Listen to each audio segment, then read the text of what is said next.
On dit merci. Non, c'est bon?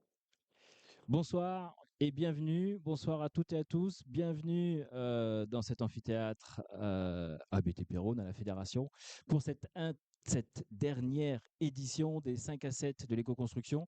Moi, je rappelle juste rapidement que ces 5 à 7 sont organisés par 7 partenaires que vous avez là. La DDT, Direction départementale des territoires, oui, vous avez même les photos, pour reconnaître qui représente qui. La LEC, la LTE, la Fédération BTP Rhône, la CAPEB du Rhône, Fibois Rhône et l'AQC.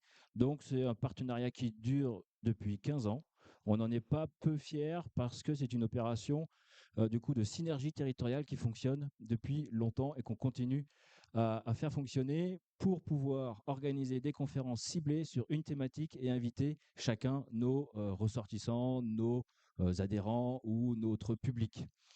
Donc, ce soir, on est réunis autour de la thématique de la RE2020, où on va vous faire dans un premier temps un petit point sur la RE2020 aujourd'hui, présenté par David de la DDT et Cyril de l'Adréal. Puis nous ferons un petit retour d'expérience par Quentin de la société Aegis et Viviane du bureau d'études Indigo. Enfin, on va faire, oh non, pas enfin, mais on va faire ensuite une petite table ronde où on va réunir tout ce monde-là avec Monsieur Vassal du cabinet Z Architecture, Yann de la société Fontanelle et Quentin et Viviane qui vont revenir, qui vont rester.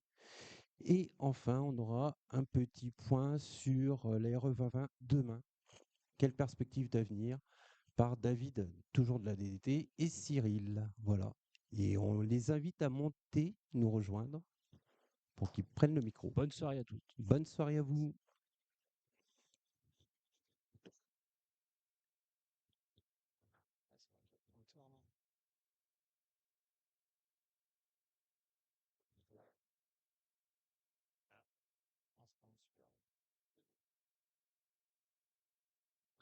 Donc bonsoir à tous, je suis David Van Isegem de la DDC du Rhône.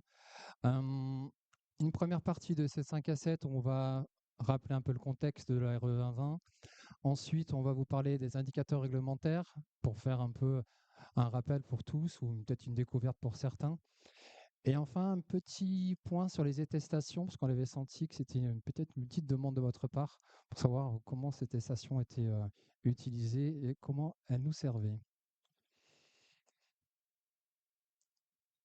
Ah, c'est pas le bon. À l'envers. Ah, j'ai bien, ouais.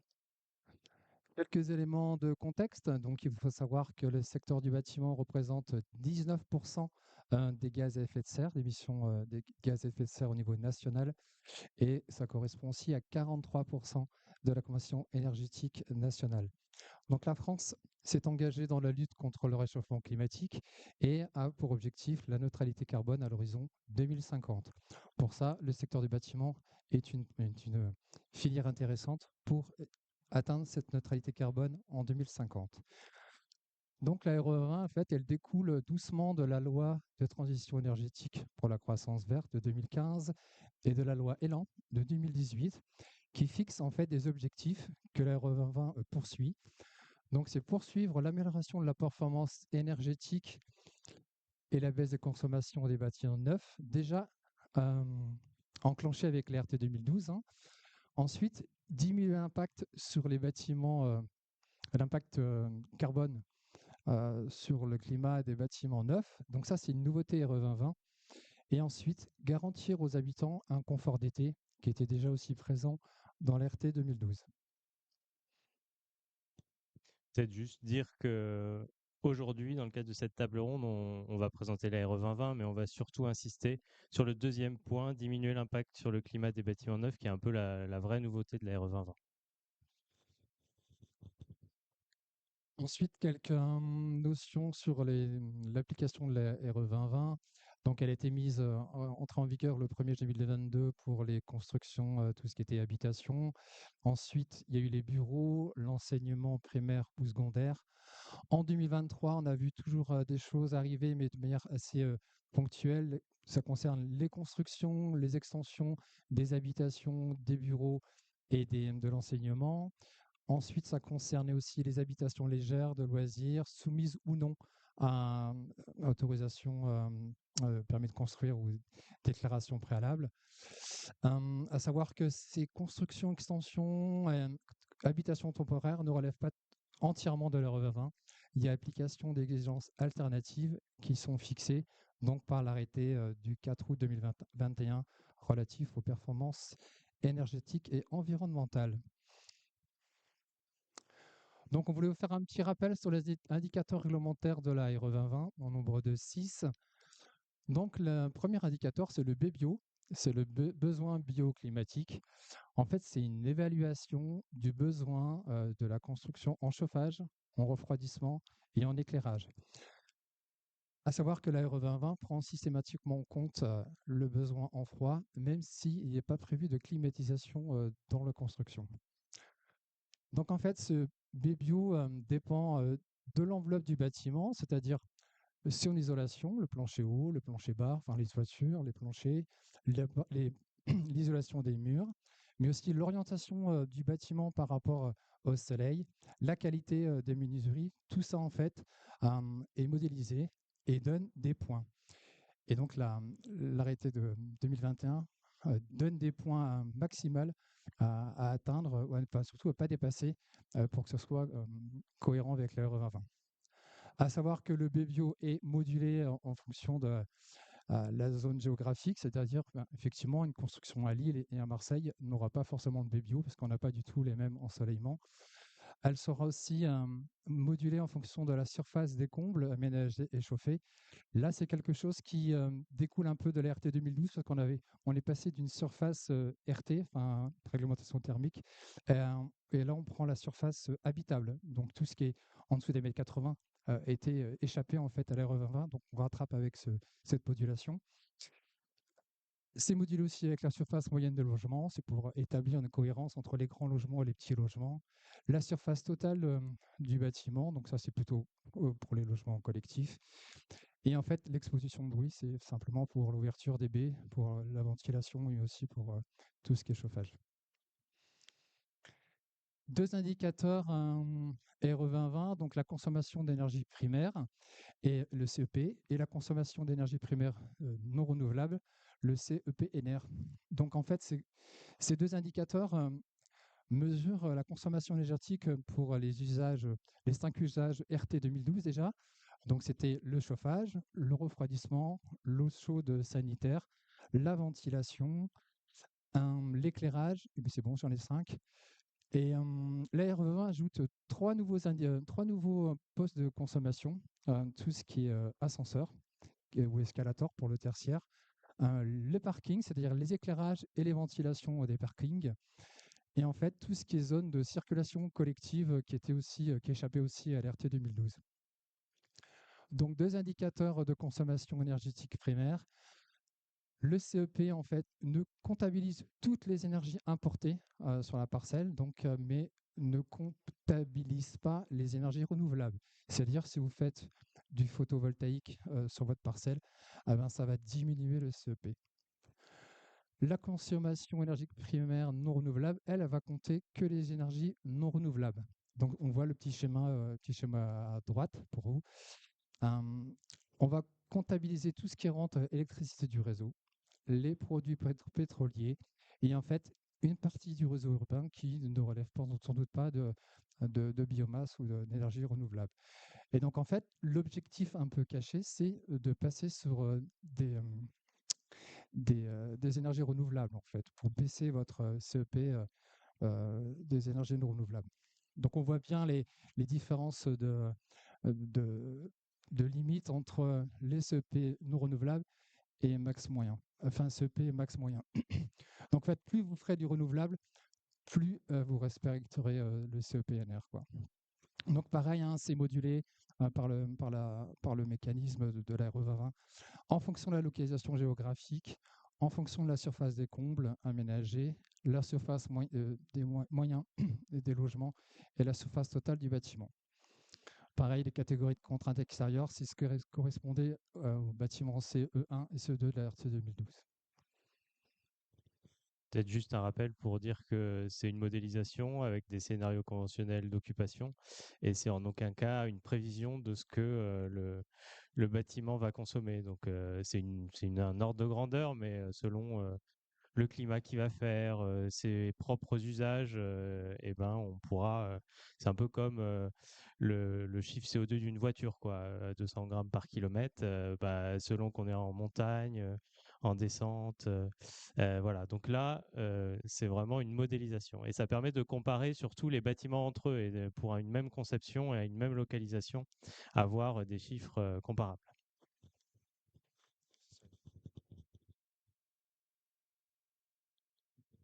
Ouais, ça marche. Un autre indicateur, c'est IC Énergie. Donc, c'est le premier indicateur de l'impact sur le changement climatique. Donc, il est lié à la consommation d'énergie. Donc là, on va évoluer les émissions de gaz à effet de serre liées à la consommation du bâtiment sur les 50 ans, de consommation d'énergie sur le bâtiment sur les 50 ans. Donc, comment on procède? En fait, on prend la consommation d'énergie qu'on multiplie au facteur carbone de l'énergie et ça lui donne IC Énergie. Donc, ce qu'on peut remarquer, en fait, sur l'IC carbone de l'énergie, en fait, on voit le gaz, l'électricité et le bois, et clairement, ce qui apparaît, en fait, c'est que le gaz, l'énergie fossile, est plutôt impactante par rapport à l'électricité et qu'il est encore plus que tout ce qui est bois. Et voilà. Donc, l'objectif ici, c'est quand même de sortir des énergies fossiles. Donc, une fois qu'on a choisi son mode d'énergie, le seul levier d'action qui peut nous rester, c'est quand même la consommation d'énergie. Et là, c'est tout l'intérêt aussi de revenir sur les CEP et les CEPNR. Voilà, c'est vraiment les deux axes de travail pour essayer de respecter ces IC Énergie. Donc aujourd'hui, on est en 2025. Donc voilà, on essaie de limiter en fait cet impact carbone de l'énergie. Et voilà, donc le prochain échelon, c'est 2028. Il n'y a pas trop de changements en fait sur les maisons individuelles à attendre en 2028. Pareil pour les logements collectifs, il y a simplement ce qui est au niveau du raccordement du réseau urbain où on a déjà quelques différences. Un autre indicateur de l'AR20, c'est le IC construction, donc c'est quand même le plus impactant en termes de gaz à effet de serre. Alors ici, on va évoluer les émissions de gaz à effet de serre des produits de construction, des équipements, donc c'est ce qu'on va appeler IC composants, et leur mise en œuvre, ça veut dire le chantier. Donc comment on procède? C'est qu'on prend les quantités des produits mis en place, on multiplie par des données environnementales, qu'on peut associer et qu'on associe d'ailleurs à un facteur d'adaptation, c'est-à-dire le taux de renouvellement du matériel, enfin du matériau. Par exemple, un carrelage, on va dire c'est 25 ans, donc on va le changer 2 fois pendant la durée de vie du bâtiment qui est toujours de 50 ans. Les données environnementales, elles sont établies sur un cycle de vie. Voilà. Donc en fait, on va prendre en compte son impact sur l'environnement lié à l'extraction des matières premières, à la fabrication du matériau, à son transport, à sa distribution, à son utilisation et à sa fin de vie, son recyclage, sa réutilisation. Donc en fait, ces données environnementales, elles nous sont données par plusieurs documents que vous retrouvez dans la base INIES. Vous avez la fiche de données aux déclarations environnementales et sanitaires. Je ne sais plus si c'est données ou déclarations, mais déclarations, je crois. Ensuite, vous avez le profil environnemental produit. Là, ça concerne tous les produits électriques, électroniques et génie climatique. Vous avez aussi les données environnementales par défaut. Donc, c'est les données environnementales établies par l'État qui sont pénalisantes parce qu'elles sont majorées par rapport à ce que vous pouvez trouver dans des fiches de données environnementales. C'est aussi pour forcer les industriels à créer leurs propres fiches de données. Et ensuite, vous avez aussi les données environnementales des services liés au transport, l'eau potable, l'eau usée, déchets, fluides frigorigènes. Donc tout ça, vous devez les retrouver dans la base INIES. Faut bien retenir ça parce qu'on va en discuter plusieurs fois dans la table ronde. F2S, F2S individuel, collectif, c'est des choses qui vont revenir pas mal. Donc, c'est vraiment le sujet un peu de ce 5 à 7 là. C'est vraiment cet ACV là. Donc, on va en reparler, hein, vous inquiétez pas. Ouais, c'est tout l'intérêt de cette première partie, c'est de vous redonner un peu les notions ou apprendre les notions si vous ne les connaissez pas. Donc, on va faire un petit focus sur la méthode ACV dynamique, analyse du cycle de vie dynamique. En fait, on va prendre la temporalité en fait, des émissions et de stockage de carbone. C'est-à-dire que plus une émission de carbone a lieu tôt, plus elle a un impact fort sur le climat. Et une émission temporaire va augmenter l'impact carbone et un stockage temporaire va diminuer l'impact carbone. C'est ce qu'on voit sur ce schéma-là. L'année d'émission, en fait, à l'année 0, en fait, on va affecter du coefficient à 1 de l'émission de gaz à effet de serre. Et à l'année 50, en fait, on va affecter un coefficient de 0,58. Donc, on va prendre un exemple avec un exemple fictif avec une poutre, une poutre en bois, donc pour le coup. Donc, on fait une comparaison entre l'étude ACV statique, c'est-à-dire on considère les émissions de gaz à effet de serre à l'instant zéro, hein, de la construction jusqu'à recyclage des produits, à la CV dynamique où on prend en compte la temporalité des émissions. Donc la production, déjà, c'est moins 600 kg de CO2 équivalent, parce qu'en fait, le bois, quand il va grandir, il va stocker du carbone. Donc, on retrouve la même chose du côté dynamique et statique. Le processus de construction, ça veut dire la mise en place de cette poutre en bois dans le bâtiment. Donc là, on affecte de 30 kg de CO2. Finalement, pour les deux, ça ne change pas grand-chose, que ce soit en statique ou en dynamique. L'utilisation, le bois ne produit pas de carbone, on n'en consomme plus parce qu'il ne va plus grandir. Donc en fait, en statique, on est à zéro. En ACV dynamique, on fait déjà le calcul. On dit, bon là, entre l'année 1 et 49, j'ai des coefficients qui s'appliquent. Voilà, les coefficients multipliés par 0, ça reste à 0. Là où ça devient intéressant, finalement, c'est à la fin de vie. À la fin de vie, on a 700 kg de CO2 pour la poutre en statique. Et quand on l'affecte du coefficient de modération, de pondération à l'année 50, on fait le calcul, 0,578 fois 700, et on arrive à 404 kg de CO2. Et donc, si on fait le bilan de cette poutre en bois sur ces 50 années de vie du bâtiment, on a 130 kg de CO2 équivalent émis en statique, et on a un déficit de 165 kg pour la poutre en bois. Voilà. Donc l'objectif, c'est quand même finalement d'utiliser le plus possible à l'état à l'année zéro tout ce qui est matériaux biosourcés. Peut-être juste rappeler que l'ARE 2020, c'est vraiment une spécificité française que d'avoir cet ACV dynamique, que sur les FDES classiques, quand on regarde le bilan total, on a les calculs en statique. Et ce qu'il faut bien prendre en compte, c'est que l'ARE 2020, dans son calcul et dans ses moteurs, et c'est des choses sur lesquelles on va revenir aussi, elle prend en compte l'aspect dynamique de la chose, ce qui valorise de manière particulière les matériaux biosourcés. Et ça, elle le fait parce que la France considère que c'est plus important d'agir maintenant. C'est vraiment l'essentiel et qu'on ne sait pas que dans 50 ans, peut-être que le bois, on pourra soit le réutiliser, réemployer, ça se fait déjà, soit il pourra être utilisé pour d'autres choses. Donc, c'est quelque chose d'important d'avoir ça en tête. Aujourd'hui, nous sommes en 2025. Il y a une petite coquille sur la présentation. C'est bien 2025 à 2027. Voilà, on fixe des limites IC Construction. Prochaines étapes 2028. Vous voyez, ça commence à devenir de plus en plus sévère. Donc voilà, donc ça va être un travail des industriels de trouver des matériaux avec une faible empreinte environnementale. Dernier indicateur réglementaire, c'est le degré heure d'inconfort. En fait, c'est le niveau d'inconfort perçu par une personne dans son logement pendant l'ensemble de la période chaude. Donc en fait, on va compter le nombre d'heures au-delà d'un seuil haut qui est de 28 degrés le jour et d'un seuil bas qui est de 26 degrés pour la nuit. Donc on a pris un exemple parce que comme ça fait un peu bizarre. Donc pendant 10 jours, en fait, on a une température à l'intérieur du logement de 30 degrés. Et qu'est-ce que ça donne en fait? Alors ça donne, pour 10 jours, on va dire que c'est 12 heures, une journée et 12 heures une nuit. Donc pour 10 jours, on a 10 jours fois 12 heures fois 30 degrés qui est ressenti dans le logement, moins les 28 degrés du seuil haut. On fait pareil pour la nuit. 10 nuits pendant 12 heures, on a 30 degrés dans le logement, moins le seuil bas ou haut de la nuit qui est 26 degrés et ça donne 720 degrés heure. Donc en fait, on a un seuil bas pour que ce soit réglementairement conforme à la RE 2020. On a un seuil bas, un seuil haut. Donc en dessous du seuil bas qui est de 350 degrés heure, la RE 2020 est clairement respectée. Hein.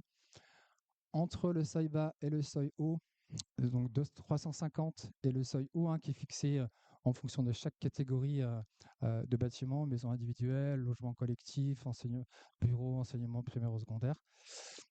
Entre ces deux seuils, la RE20 est respectée, mais on ajoute un petit forfait refroidissement au CEP. Déjà, c'est un petit peu plus pénalisant. Et en dessus du seuil haut, on n'est plus du tout conforme à la RE20. Un petit point sur les attestations. Donc, les attestations, elles sont au nombre de 2. Une à déposer lors du permis de construire et une donnée à la déclaration d'achèvement des travaux. Bon, pour ce qui concerne l'attestation au dépôt de permis de construire, donc en fait, le maître d'ouvrage s'engage à respecter le seuil max IC construction avec une ACV qui est conforme à la RE 2020, à respecter les seuils indicateurs BBio et EDH, à respecter aussi les exigences sur les systèmes de ventilation et à l'accès à l'éclairage naturel. Donc l'éclairage naturel, on l'avait déjà en RC 2012. Les systèmes de ventilation, on va parler tout à l'heure des protocoles de ventilation, on va dire que c'est une obligation maintenant d'avoir une attestation qui est relative à la ventilation. Donc l'attestation peut être signée par le maître d'ouvrage ou alors par une personne qui est chargée par le maître d'ouvrage de signer cette attestation. Ça peut être, qui est soumis à à laquelle on lui donne une mission de maîtrise d'œuvre, un bureau d'études, un architecte, un promoteur ou un constructeur. Ensuite, l'attestation à l'achèvement des travaux, donc c'est une obligation de produire cette attestation.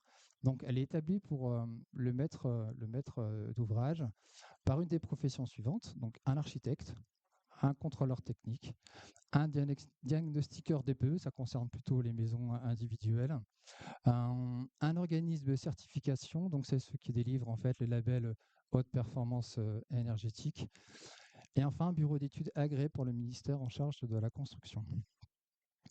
Donc c'est réalisé sur la base des calculs réglementaires, donc on va prendre le R7 et le S2E, et avec les justificatifs aussi fournis par le maître d'ouvrage. Donc ça comporte obligatoirement les points suivants. Le respect de l'ensemble des indicateurs liés aux exigences et de résultats de l'ERE 2020. Donc c'est ce qu'on a vu tout à l'heure, le BBio, le DH, le degré heure, pardon, le CEP. Ensuite, certaines exigences sur les caractéristiques thermiques du bâtiment. Donc ça va plutôt impacter l'isolation, la protection solaire. Donc c'est des choses qu'on va regarder. Le respect des exigences vis-à-vis de la perméabilité à l'air qui doit être effectué à la fin de la construction et du système de ventilation. Et enfin, il y aura un petit contrôle de cohérence entre 10 données environnementales qui ont été utilisées dans l'analyse du cycle de vie. C'est pareil sur le dernier point. C'est un sujet qui sera évoqué lors de la table ronde, parce que les 10 données environnementales, elles concernent l'analyse du cycle de vie. Du coup, je crois qu'on a fini. Est-ce qu'on prend une question, s'il y a une question? Qui connaissait déjà la RE 2020? Beaucoup de monde, tout le monde déjà. Bon, du coup, j'appelle Quentin et Viviane à venir nous rejoindre pour nous présenter les enseignements de la communauté RE 2020. Merci. Vous pouvez vous asseoir. Ouais, ok.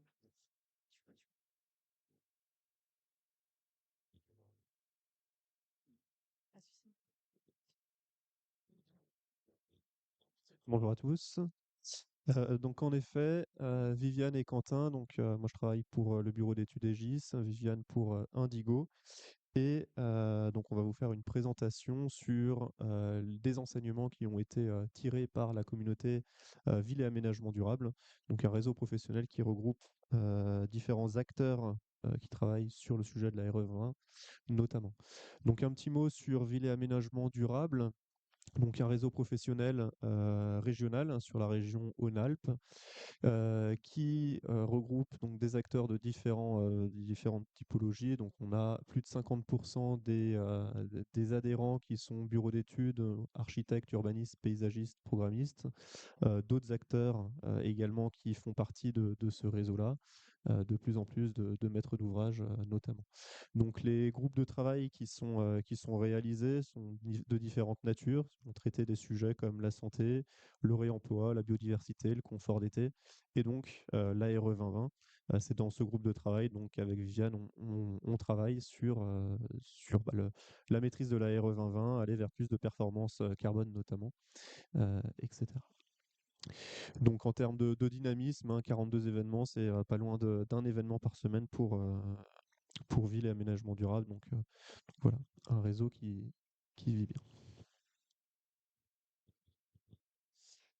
Et donc moi, je vais vous présenter un petit peu plus en détail ce qu'on a fait depuis environ 3 ans et demi qu'on a créé le groupe de travail sur la RE 2020, la commission RE 2020. Donc on est environ 140 professionnels impliqués. On se retrouve environ 5 fois par an, donc on n'est pas 140 à chaque fois. Mais on a travaillé en différentes phases.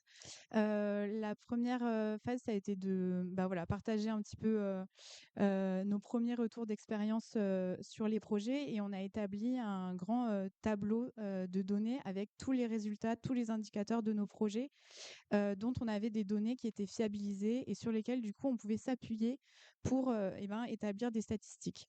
Donc ça a été une première étape et à la suite de l'établissement de ce grand tableau, nous avons commencé à analyser les données que nous avions recueillies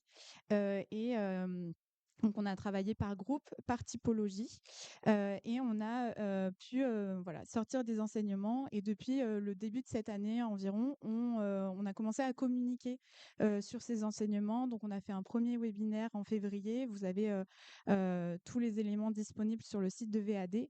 Et on a aussi publié un manifeste avec nos messages clés, nos recommandations pour construire durable avec la RE 2020. Donc là aussi, je vous invite à ne pas hésiter à aller le consulter. Et donc, aujourd'hui, on va vous présenter un peu un très gros concentré de tout notre travail de synthèse. Il voudrait changer la slide. Merci. Et donc, on va commencer par les enseignements par typologie. Et je vais passer la main à Quentin qui parlera plutôt de tout ce qui est énergie, et moi, je parlerai plutôt de tout ce qui est carbone.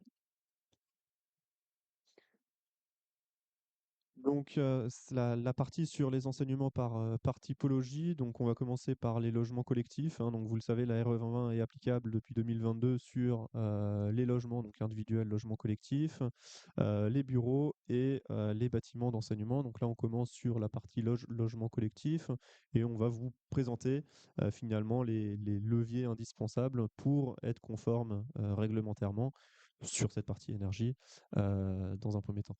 Donc le premier message finalement qu'on souhaite porter, qu'on va porter probablement plusieurs fois aujourd'hui, c'est vraiment celui sur la compacité. La compacité des bâtiments est indispensable pour atteindre la RE 2020, que ce soit sur les dimensions énergétiques et carbone. Donc c'est quelque chose qu'il faut vraiment avoir gardé en tête. Donc le travail architectural, c'est vraiment comme un prérequis pour la conformité réglementaire. Un ratio qui revient régulièrement, c'est que il faut environ 16 à 20% de la surface habitable qui soit de la surface de baie. Donc ça, c'est un indicateur qui permet de trouver un bon compromis entre l'éclairement naturel, le confort et le carbone. Donc en tout cas, c'est un ratio qu'on peut avoir en tête pour également être conforme d'un point de vue BBio. L'importance également en logement collectif d'avoir des logements qui soient traversants pour favoriser notamment La ventilation nocturne et donc assurer un bon confort d'été, c'est quelque chose qui est également recherché. Donc éviter les logements qui soient monotraversants. Le confort d'été, donc ça a été présenté précédemment par David. Donc on a un indicateur qui prend en compte tant la fréquence de surchauffe que l'intensité de la surchauffe. On a deux seuils qui sont définis par la réglementation. Le premier seuil qui est un seuil donc à 350 degrés heure et un seuil à 1250 degrés heure qui rend le bâtiment non conforme sur cet indicateur-là. Ce qu'on peut dire, c'est que dans l'observatoire, il y a peu de bâtiments qui atteignent des niveaux de performance en deçà de 350 degrés heure et qu'on a peu de bâtiments également qui dépassent les 1250 degrés heure, en tout cas pour les régions qui ne sont pas les régions méditerranéennes de la zone H3. Tout ça pour dire que le confort d'été doit être optimisé pour ne pas être pénalisé sur la RE 2020 et que les leviers de performance sur ce point-là donc sont évidemment les protections solaires, limiter au maximum les apports solaires, travailler sur l'inertie du bâtiment et une inertie qui soit accessible, hein, donc pour pouvoir refroidir le bâtiment en période nocturne et avoir un bâtiment qui soit frais en période diurne. Et le dernier sujet également qui est très largement favorisé grâce à la RE 2020, c'est l'installation de brasseurs d'air, donc là dans les logements collectifs, pour les chambres et les pièces à vivre. Donc ça, c'est quelque chose qui est bien valorisé, hein. On considère que la température ressentie est abaissée de 3 degrés dans les conditions hygrométriques normales d'usage. Donc c'est vraiment quelque chose qui est bénéfique et qui est valorisé d'un point de vue réglementaire. Sur l'impact carbone en logement, on a constaté que le seuil 2022, donc le premier seuil de la RE 2020, était relativement facile à atteindre. En tout cas, on n'avait pas besoin en conception de travailler les modes constructifs. Il nous suffisait d'optimiser les fameuses fiches FDES disponibles dans la base INIES, comme on vous l'expliquait plus tôt, pour pouvoir atteindre ces seuils, avoir suffisamment de marge voilà, pour assurer l'atteinte des seuils à la fois en conception et en chantier. Et depuis cette année, le seuil 2025 s'applique et là, on arrive à une rupture. Cette fois-ci, seulement optimiser les fiches FDES ne suffit pas. Il faut travailler à des modes constructifs qui sont différents. On doit sortir du tout béton et on doit travailler avec de la mixité bois-béton. Il y a aussi d'autres leviers possibles. On les détaillera ensuite, mais voilà, ils sont aussi notés réduction des matières, donc sobriété, biosourcé ou réemploi. Alors là, ce qui a été dit sur les logements collectifs est dans les grandes lignes réapplicable pour les autres typologies de bâtiments. On va quand même faire quelques focus supplémentaires. Donc sur le bureau, là où on souhaite attirer l'attention, c'est sur les consommations de froid. Dans les bâtiments de bureau, ils ont tendance à exploser et particulièrement lorsqu'on a des murs rideaux, donc on a des surfaces vitrées qui sont très importantes et donc la nécessité de refroidir. Donc là, la RE 2020 permet finalement d'arrêter de construire des bâtiments qui soient tout vitrés et qui consomment des consommations de froid complètement qui dérapent. Un message, donc c'est finalement une plus grosse difficulté à avoir de la marge de sécurité sur le coefficient des besoins bioclimatiques. Donc il y a un effort qui est important et en lien toujours avec ce sujet du froid à associer.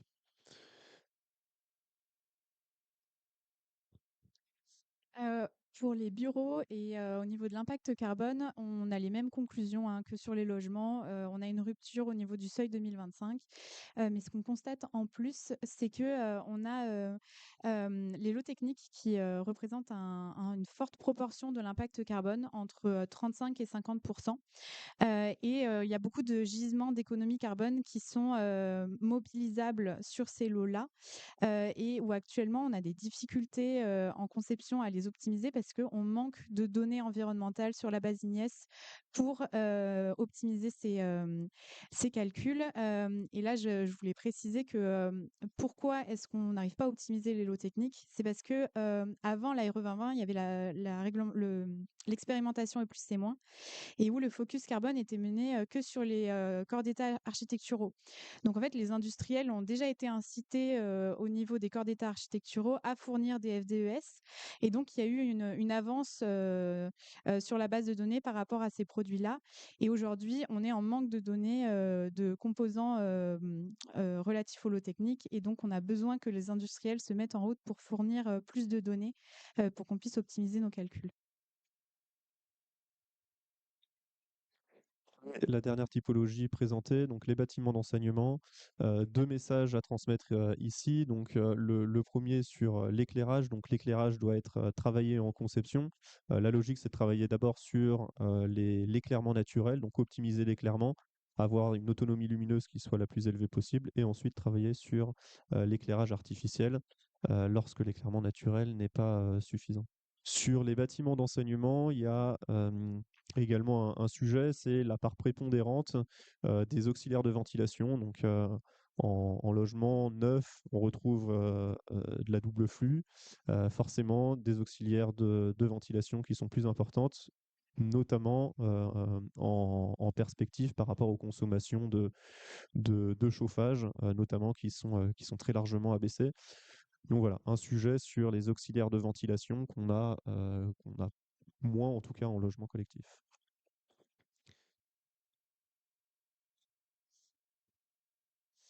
Et donc maintenant, on va enchaîner sur les messages clés qu'on voudrait vous partager. C'est encore une fois une synthèse de notre manifeste publié en début d'année, en milieu d'année. Et donc, pour commencer, le premier message, c'est que l'arrivée de la RE 2020, ça a été une petite révolution dans le monde du bâtiment, en tout cas pour les typologies de bâtiments qui sont actuellement concernés par la réglementation. Puisqu'on avait l'habitude de parler de kilowattheures, d'énergie, et maintenant on se retrouve à parler énormément de kilogrammes de CO2, kilogrammes de CO2 équivalent dynamique par mètre carré. Donc c'est tout un nouveau langage qu'il a fallu assimiler. C'est également de nouvelles responsabilités. Il y a des nouveaux objectifs que vous avez découverts ou redécouverts tout à l'heure, sur lesquels ben, il faut pouvoir s'engager. Il faut gérer un budget carbone. Donc tout ça, c'est des choses qui sont nouvelles. Et après 3 ans de travail, on constate que, ben, en phase de conception, on a beaucoup évolué dans nos pratiques. Cependant, au niveau du chantier, ben, étant donné qu'un projet met plusieurs années à sortir de terre, eh bien, ce langage n'est pas forcément toujours assimilé encore en chantier. Et il y a besoin de formation pour tous les professionnels qui interviennent en phase chantier.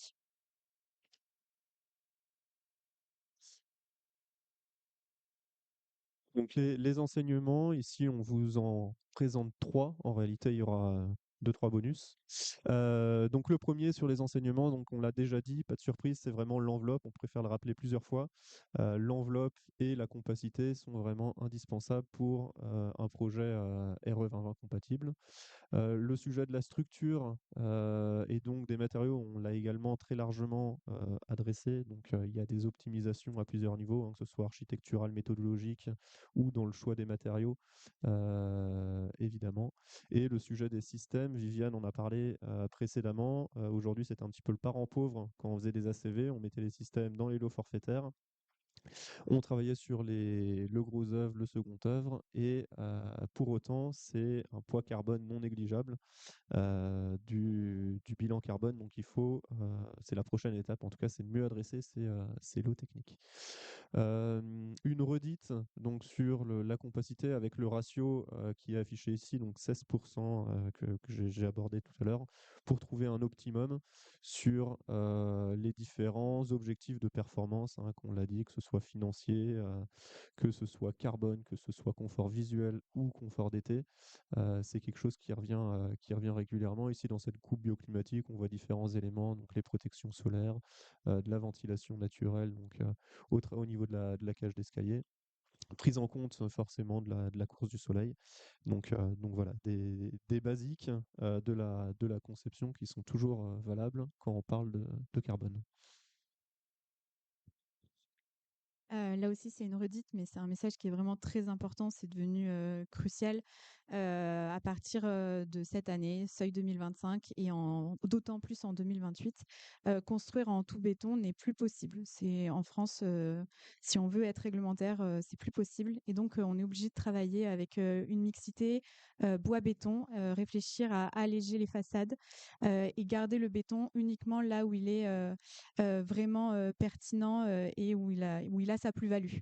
Voilà, donc c'est un message clé important pour nous. Le sujet du carbone, donc selon les indicateurs IC Énergie et IC Construction, l'enseignement sur l'IC Énergie, c'est que la RE 2020 ne permet pas l'usage du gaz, ou alors dans des proportions qui sont vraiment faibles via des solutions hybrides, mais fait la paire belle aux pompes à chaleur et aux rosats de chaleur urbains vertueux.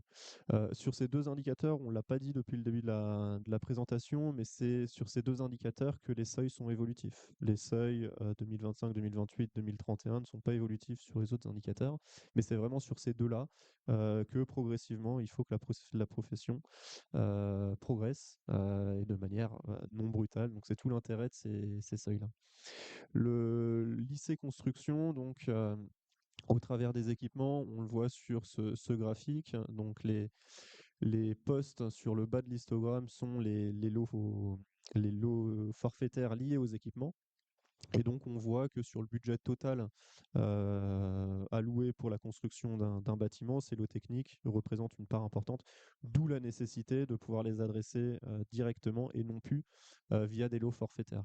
Ces lots forfaitaires peuvent être pénalisants et donc c'est pour ça qu'il faut travailler sur la conception, identifier les leviers de décarbonation également sur ces lots.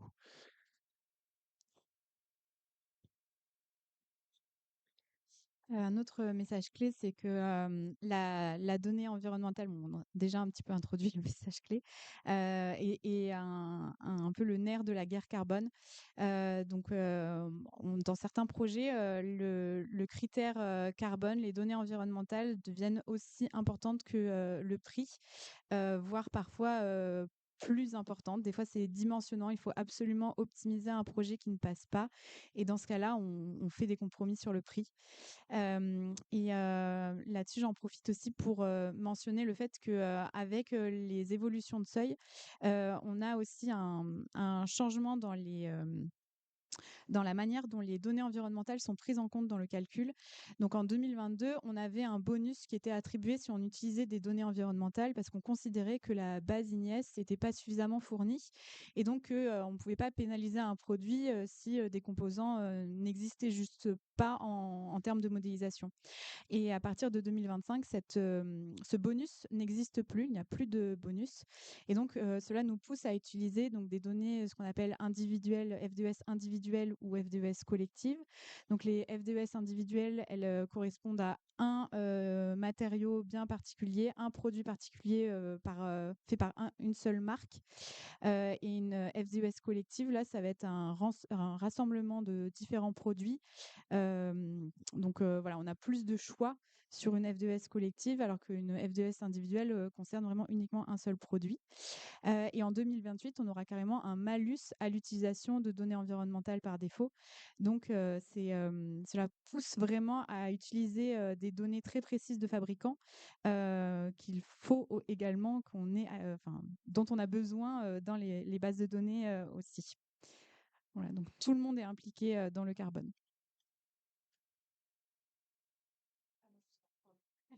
C'est encore à moi. Le réemploi, pour nous, c'est un joker. C'est une filière qui se met en route grâce à la RE 2020. Donc ça, c'est un vrai bénéfice. Grâce à la RE 2020, le réemploi a pu voir le jour en France.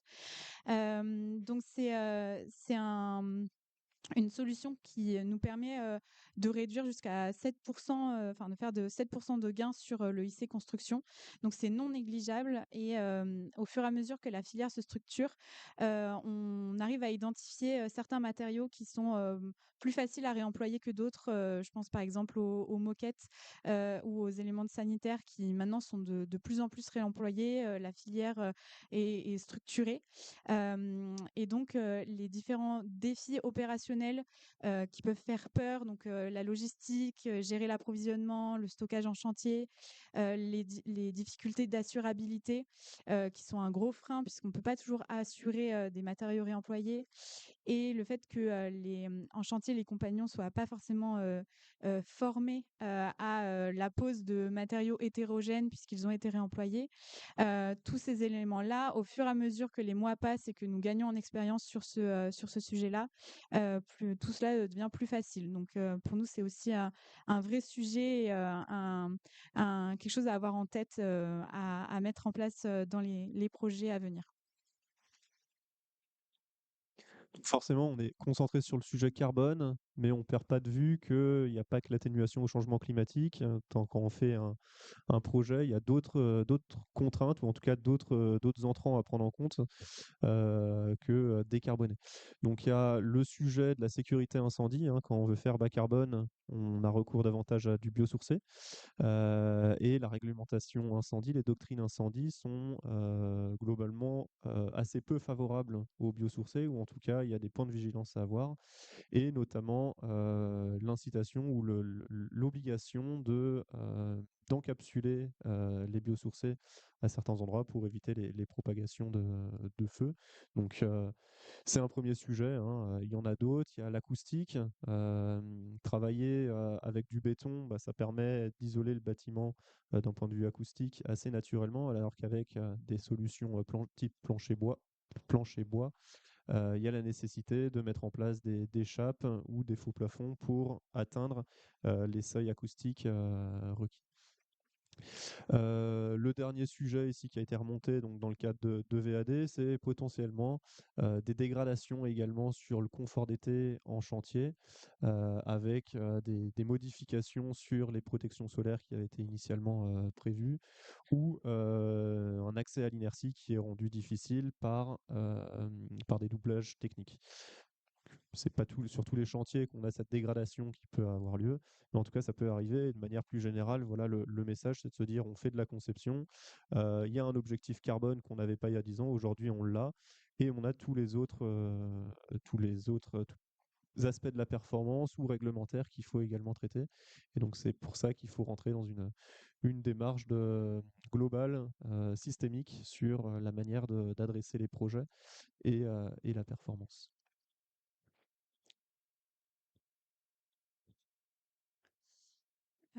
Et notre élément qu'on a constaté, c'est que en parlant carbone, la responsabilité, elle est partagée par tous les acteurs du projet, à commencer par la maîtrise d'ouvrage et son AMO s'il y en a un, puisque le maître d'ouvrage, c'est lui qui impose ce qu'il veut pour son projet. Et donc, il y a un réel besoin de clarifier les besoins réels des usagers, savoir orienter dès le début le projet vers de la sobriété, et savoir ensuite eh bien, fixer des objectifs qui seront clairs, donc chiffrés, qui seront ambitieux, et tout en restant réalistes, pour ne pas mettre en difficulté les équipes de conception. Ensuite, la maîtrise d'œuvre, elle a la responsabilité de concevoir comme il faut, mais également ensuite pour le chantier de prescrire et retranscrire de manière intelligible et compréhensible et claire toutes ces exigences dans les CCTP, donc notamment toutes les données environnementales individuelles et collectives qui ont été sélectionnées en phase de conception pour permettre d'atteindre les exigences carbone. C'est primordial qu'elles soient retranscrites dans les CCTP de manière claire pour que ensuite les entreprises, à leur tour, puissent se mettre en conformité avec les CCTP, les livrables qui leur sont contractuels. Et enfin, il y a aussi une responsabilité sur les bureaux de contrôle, puisque c'est eux qui vont vérifier la cohérence finale des données environnementales, des données collectées sur le chantier, donc qui correspondent aux composants, aux produits qui ont été installés, avec le modèle ACV en logiciel qui, lui, atteste de la conformité du calcul. Voilà, donc c'est une vraie responsabilité partagée par tous. Et un risque également entre la phase de conception et la phase de chantier, d'avoir des dérives sur ces évaluations carbone. Donc en fin de conception, le projet est conforme à la RE 2020 sur cet indicateur IC Construction.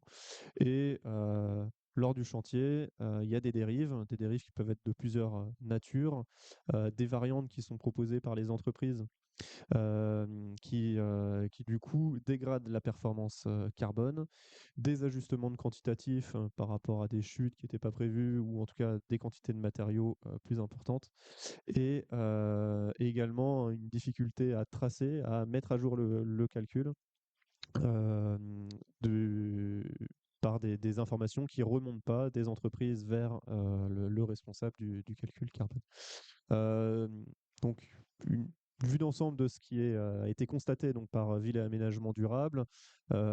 Ici, un message donc, qui est important, hein, c'est de passer d'une stratégie de contrôle à un pilotage réel de la performance. Carbone donc et la question qui introduit la suite avec la table ronde, c'est comment passer d'une culture de la conformité a posteriori à une culture du pilotage en continu, de l'esquisse à la livraison. Donc là, c'est un objectif qui est partagé.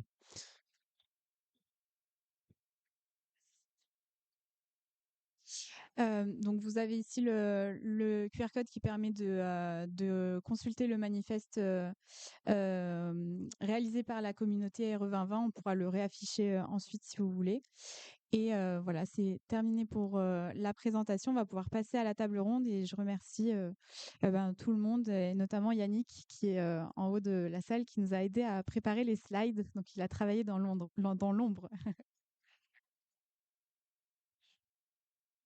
Merci Viviane, merci Quentin, on peut les applaudir. Et merci Yannick pour l'aide à la préparation. Merci Claire qui anime la communauté RE 2020, Claire Villasi qui est ici dans la salle également. J'appelle maintenant à venir nous rejoindre William Vassal de Z Architecture et Yann Sefritz de Fontanelle pour qu'on puisse un peu discuter justement de ce pilotage carbone en continu sur les projets. Donc peut-être qu'on peut faire, on va resserrer, asseyez-vous pour que vous soyez bien filmés. Et comme il n'y a pas de présentation, ça va être plus simple, vous ne cacherez pas l'écran. Peut-être, je vous invite peut-être à vous présenter. Et puis, en même temps que vous vous présentez, est-ce que vous pouvez juste nous faire en 5 minutes une petite réaction par rapport aux enseignements qu'ont présentés Viviane et Quentin? Je commence. Donc Yann Sefritz, entreprise Fontanelle. Direction technique de Fontanelle, donc qui est à la fois une entreprise qui fait du gros œuvre, comme vous le savez très certainement, également une entreprise générale ou du tout corps d'État, on va dire, parce qu'il y a divers modes de dévolution, mais également on a aussi une petite activité de promotion. Donc à travers ces 3 activités, on est directement impliqué par notamment le calcul ACV, sachant que le gros œuvre est un métier, comment dire, beaucoup de carbone. Donc c'est un métier très surveillé sur lequel on n'a droit à aucune dérive parce qu'il représente en logement, parce qu'on fait avant tout du logement en ce moment, parce que le marché du bureau il a un peu de mal, on va dire 30-40% du calcul global, le béton. Voilà. Moi, ce que j'ai retenu de votre présentation, c'est effectivement, notamment quand on est promoteur, on est confronté à une multitude de réglementations et on a cette réglementation RE 2020 avec son calcul ACV qui vient par-dessus. J'ai entendu parler de compacité, j'aurais envie de rebondir. Je laisserai William réagir là-dessus, c'est que beaucoup de PLU nous imposent des césures, des failles, des trous qui vont à l'encontre de la composité du bâtiment, puisqu'on démultiplie les façades, on multiplie le nombre de cages. Bon, un ascenseur, je suis désolé, il ne sera jamais biosourcé. Il sera toujours avec des guides métal et une cabine en métal. Et si vous avez un ascenseur pour peu de logements, le coût carbone du bâtiment, il va finir par augmenter. On a parlé également de l'acoustique. On oublie une chose, c'est quand l'IC Énergie, comme vous avez vu, va décroître assez fortement, puisque maintenant on ne peut plus faire d'opération 100% gaz en RE 2020 niveau 2025. Donc on va être obligé de passer, alors, chaud urbain quand on est à Lyon, quand on a cette chance. Quand on est en dehors de Lyon, on risque de passer avec des pompes à chaleur. Une pompe à chaleur, en général, a une unité extérieure et bah, ça fait du bruit. Donc, il y a un autre sujet à régler. Tu soulevais la réglementation acoustique. La pompe à chaleur, c'est pas très pratique non plus. C'est pas très, c'est un petit peu sonore en général. Et un dernier sujet sur lequel reviendra peut-être William, c'est que on oublie un peu de parler d'usager dans tout ça. C'est qu'il y a quand même quelqu'un en général qui habite le logement qu'on construit et que quelque part, le fait que le logement il ait un grand balcon ou un petit balcon, bah finalement, le grand balcon, c'est ce qu'on n'a pas dit, c'est que tous ces indicateurs sont ramenés à la surface habitable. Le balcon n'est pas une surface habitable. Si le balcon, par malheur, est en béton, parce qu'il a été fait par Fontanelle, et ben malheureusement, un grand balcon va pénaliser le bâtiment par rapport à un petit balcon, et pourtant, c'est quelque chose qui est fortement agréable. Voilà. Je vais rebondir sur le balcon. Donc William, je travaille dans l'agence Z Architecture où on fait la commande classique des architectes classiques de province, voilà, du logement, des bureaux, des équipements. Voilà. Sur la question typiquement du balcon, et après je vais revenir un petit peu aussi sur la présentation qui a été faite. Ce qui est intéressant sur les balcons ou les loggias, en fait, c'est des espaces qui sont extérieurs, des espaces d'usage. Et sur le balcon, en fait, c'est le principe de la casquette, quoi. C'est-à-dire, en fait, on fait de l'ombre. Donc, si on fait de l'ombre avec du béton, c'est peut-être sale, sauf qu'on fait de l'ombre sur le bâtiment et donc la façade, elle chauffe pas. Elle est à l'ombre. Ce qui fait qu'on peut avoir des grandes fenêtres ouvertes et voir et pas forcément être derrière des BSO ou n'importe et on ne voit pas pour se protéger du soleil. Donc ça, c'est peut-être dans la grande complexité de la RE 2020. Je pense qu'il y a quand même beaucoup d'ingénieurs, d'énarques, de gens brillants qui ont dû travailler pour prendre des trucs aussi complexes pour réinventer en fait ce qu'on a toujours fait, c'est de se protéger de la chaleur en fonction des endroits où on était. Donc typiquement, sur la question de la compacité, on ne prend pas en compte la possibilité d'avoir des espaces à l'extérieur qui sont extérieurs mais pas hors d'air ni hors d'eau, en fait, qui portent ombre sur la façade et qui sont en fait des espaces habitables. Moi, j'aurais un petit regard critique sur les hypothèses de base de la RE 2020. Alors, je me doute bien que c'est pas vous qui l'avez écrite, hein. Mais il y a deux postulats de départ fondamentaux. C'est des bâtiments neufs, voilà, ouais, super, et une durée de vie de 50 ans. Bon, alors, 55% du parc des logements est construit avant 74. Ce qui veut dire qu'ils ont aujourd'hui 52 ans. Donc pour les gens, type moi, qui habitent dans des logements qui datent d'avant, peut-être que ces logements n'existent plus, mais ils consomment quand même pas mal dessus. Donc là, il y a un élément qui est étonnant, le fait de ne pas prendre en compte la réhabilitation avec un autre postulat, et je suis architecte et j'aime construire.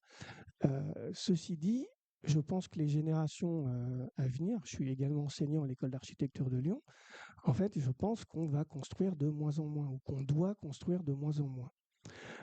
Et en fait, ne plus démolir. Et ça, la RE 2020 ne le prend pas en compte. Voilà. Et la durée de vie de 50 ans, on est en fait dans une logique de consommation. Et on pense, et on dit juste 50 ans et tout. Et pourquoi Moi, je pense que ce qui serait intéressant, c'est de réussir à allier l'optimisation du bilan carbone, qui est une évidence, avec la qualité d'usage des espaces. Parce que peut-être que les gens qui ont écrit le PLU, qui font des césures, tout ça, il y a aussi un moment le plaisir d'habiter, le plaisir de faire la ville. Et c'est un élément qui est important. Et Viviane, vous avez parlé de réemploi grâce à la RE 2020 et tout. Moi, j'ai marqué non, grâce à la conviction, quoi. Et je suis pour le coup très sérieux là. Nous, on fait des projets en faisant du réemploi. Alors, pour paraphraser quelqu'un, à l'insu du plein gré de nos maîtres d'ouvrage, qui nous demandent aujourd'hui rien, on fait du réemploi. Au début, et après, c'est très intéressant, c'est CTRL-C, CTRL-V, ils se le réapproprient. Quand on écoute les élus, c'est eux qui ont eu toutes les idées et tout. Ceci dit, petite anecdote, on a gagné un tout petit projet, voilà, très bien, à Mantes-la-Jolie, une tour d'arrivée d'aviron, donc c'est pas un marché en grand développement, et on devait démolir à côté un hangar en métal. Bon, ce hangar en métal, qui n'a aucun intérêt, qu'on doit démolir. Ben, en fait, nous, on s'est servi de toute la charpente qu'on démonte et on va faire toutes nos circulations verticales, tous nos escaliers en métal dans le bâtiment qu'on va construire. Résultat, en fait, c'est le réemploi qui a guidé l'écriture architecturale de notre projet. Et ça, moi, je trouve que c'est plutôt intéressant, c'est-à-dire qu'il ne faut pas prendre, et là je parle aux acteurs de la construction, la RE 2020 ou ça, comme des trucs contraignants. Pour moi, il faut se les approprier pour, en fait, construire mieux. Et forcément, derrière, ça peut avoir des incidences sur l'écriture architecturale, sur les césures, tout ça. Mais c'est pas, enfin, faut pas avoir un rapport pour moi à la réglementation et à la question du confort thermique d'été sur un côté quelque part défensif et où on le subit. Je pense qu'on s'en servira d'autant plus si en fait c'est des convictions. Justement, ça me fait une bonne occasion pour rebondir. Alors effectivement, aujourd'hui, hein, c'est très restreint, la focale est très restreinte. On traite de la RE 2020, des bâtiments neufs, puisque la RE 2020, c'est la réglementation sur les bâtiments neufs. Il y a d'autres choses qui se passent sur la rénovation énergétique. Il y a le décret tertiaire, il y a tout ce qui se passe aussi en termes de politique publique sur la rénovation de l'habitat privé. Mais on n'est pas là pour parler de ce sujet. Et sur la question, effectivement, de l'intelligence de conception et comment on fait pour faire en sorte que le carbone, ça soit aussi bien pris en compte et de manière intelligente avec les usages au sein d'un projet. Peut-être je vais d'abord poser une première question à Quentin, je crois, sur la manière dans un projet de suivre le carbone. Là, on a vu tous les enjeux. Comment on suit cette quantité de carbone qu'il y a dans le bâtiment tout au long du projet? Ouais. Donc le pilotage qu'on abordait dans la présentation, il se fait donc dès la phase esquisse avec ce qu'on appelle des pré-analyses de cycle de vie qui permettent de définir les grandes orientations des projets, donc avec des partis pris qui doivent être pris, des premiers éléments structurants pour le projet qu'il faut définir et qui sont généralement dans les bureaux d'études à la main du spécialiste carbone qui permettent donc d'échanger avec les architectes. Mais ça, on est vraiment sur les premières phases de conception pour définir des lignes, des grandes lignes. Quand le projet avance, dès qu'on est en phase APD, qu'on commence à avoir des premiers quantitatifs, là, probablement que la meilleure des approches, c'est de mobiliser l'ensemble des acteurs, donc architectes, spécialistes des différents corps d'État, pour qu'ils puissent renseigner et réaliser eux-mêmes leur ACV. Donc ça, en tout cas, chez GIS et chez un bon nombre de nos confrères, c'est une dynamique qui se met en place, c'est de décentraliser l'ACV pour réaliser les quantitatifs et trouver les leviers de décarbonation par l'eau avec les spécialistes. Donc ça, c'est quelque chose qui est en place sur la phase de conception. Sur la partie consultation, donc fin de conception, le DCE est rédigé et il est rédigé en mettant des prescriptions sur les ambitions carbone. Elles peuvent être de deux natures, elles peuvent être sur les éléments de manière individuelle, en étant très prescriptif sur les produits qui doivent être mis en œuvre en indiquant ou carbone équivalent, donc de manière très prescriptive. Une autre solution serait de définir un seuil maximum par produit à pas dépasser, donc en émissions de gaz à effet de serre dynamique, pour voilà, laisser un petit peu de la possibilité de faire des variantes. Et l'autre approche, c'est de définir des budgets carbone par lot aux entreprises et donc de pouvoir travailler avec des phénomènes de compensation, trouver des solutions qui soient moins carbonées, qui permettent de faire des choses plus en faveur d'une volonté architecturale ou d'une volonté programmatique, enfin, voilà, pour tous les changements, et donc qui laisse davantage de flexibilité aux entreprises, ou en tout cas le champ des possibles est davantage ouvert avec cette solution. Merci Quentin. William. Vous, en tant que maître d'œuvre, chef d'orchestre, comment vous travaillez avec les BET HQE, les ingénieurs qui travaillent sur ce carbone? Est-ce que vous arrivez à travailler en bonne intelligence tout au long du projet, de l'amont jusqu'à l'aval? Oui, oui, et j'irai en droite ligne avec ce qui vient d'être dit. C'est-à-dire que pour nous, clairement, en termes de conception, ça nous amène à beaucoup plus jongler. Voilà, ça devient presque de la chimie moléculaire hein, de faire la conception. Mais j'ai envie de dire, c'est pas grave, c'est une autre façon de faire. Et effectivement, c'est dès le début qu'on prend en compte le bilan carbone du projet. Et c'est aujourd'hui, avec la RE 2020, c'est plus quelque chose qu'on peut corriger au pro, à la PD ou dans la mise au point des marchés. Une fois que les fondamentaux sont bien mis, j'ai envie de dire, après, ça se déroule assez naturellement. Toujours, alors nous, on a la chance de pouvoir travailler avec des BE environnementaux. Bah, il peut y avoir GIS, il peut y avoir EOD, Tribu, enfin, il y a plusieurs personnes, il y a Sequoia, des gens qui nous accompagnent et qui sont maintenant des vrais partenaires, voilà, et qui nous permettent aussi que nous, très clairement, on n'aille pas se perdre non plus dans les tableaux et tout. Et en fait, chacun est dans son champ de compétences, quoi. Et jusqu'à présent, ça fonctionne plutôt bien. Ok, merci. Et c'est le moment de réaction de Yann sur. On a vu tout à l'heure, Yann, Quentin disait au moment des consultations des entreprises, il peut y avoir des prescriptions, y compris sur certains produits ou équivalents carbone. Du côté de l'entreprise, alors vous avez plein de casquettes, mais vous pouvez parler avec votre casquette, mais aussi peut-être sur les plus petites entreprises. Comment est-ce que ces sujets sont abordés? Est-ce qu'il y a une connaissance du sujet? Et comment vous abordez ces prescriptions? Alors, juste pour revenir sur le sujet d'avant, je me permets 5 secondes. Moi, effectivement, le calcul carbone, c'est une partition qui se fait avec l'ensemble de la maîtrise d'œuvre. C'est-à-dire que là, je parle en tant que promoteur. C'est-à-dire que je n'aime pas dire le calcul carbone, c'est le bureau d'études HQE. Parce que, par exemple, le bureau d'études HQE, ce qu'il ne fait quasiment jamais, c'est acheter une prestation.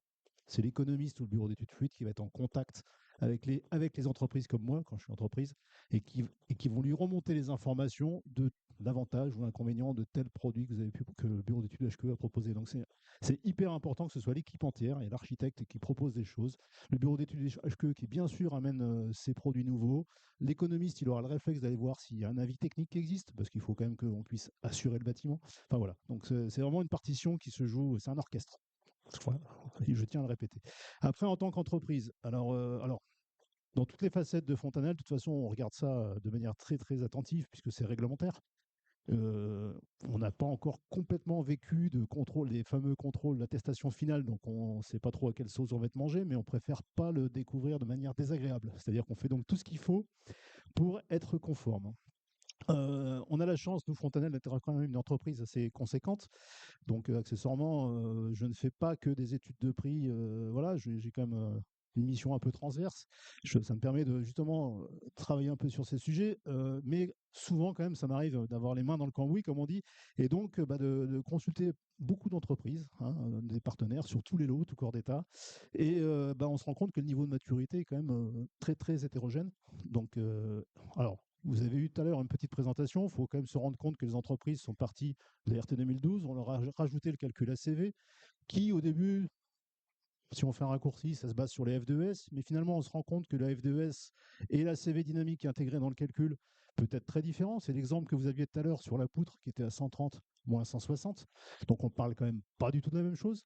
Donc ça, les entreprises, il y a beaucoup d'entreprises qui n'ont pas forcément conscience parce qu'elles se réfèrent à la F2S, elles ne comprennent pas pourquoi ça ne marche pas alors que ça paraît pas si mal, mais parce que c'est toute cette différence entre la CV dynamique et la F2S.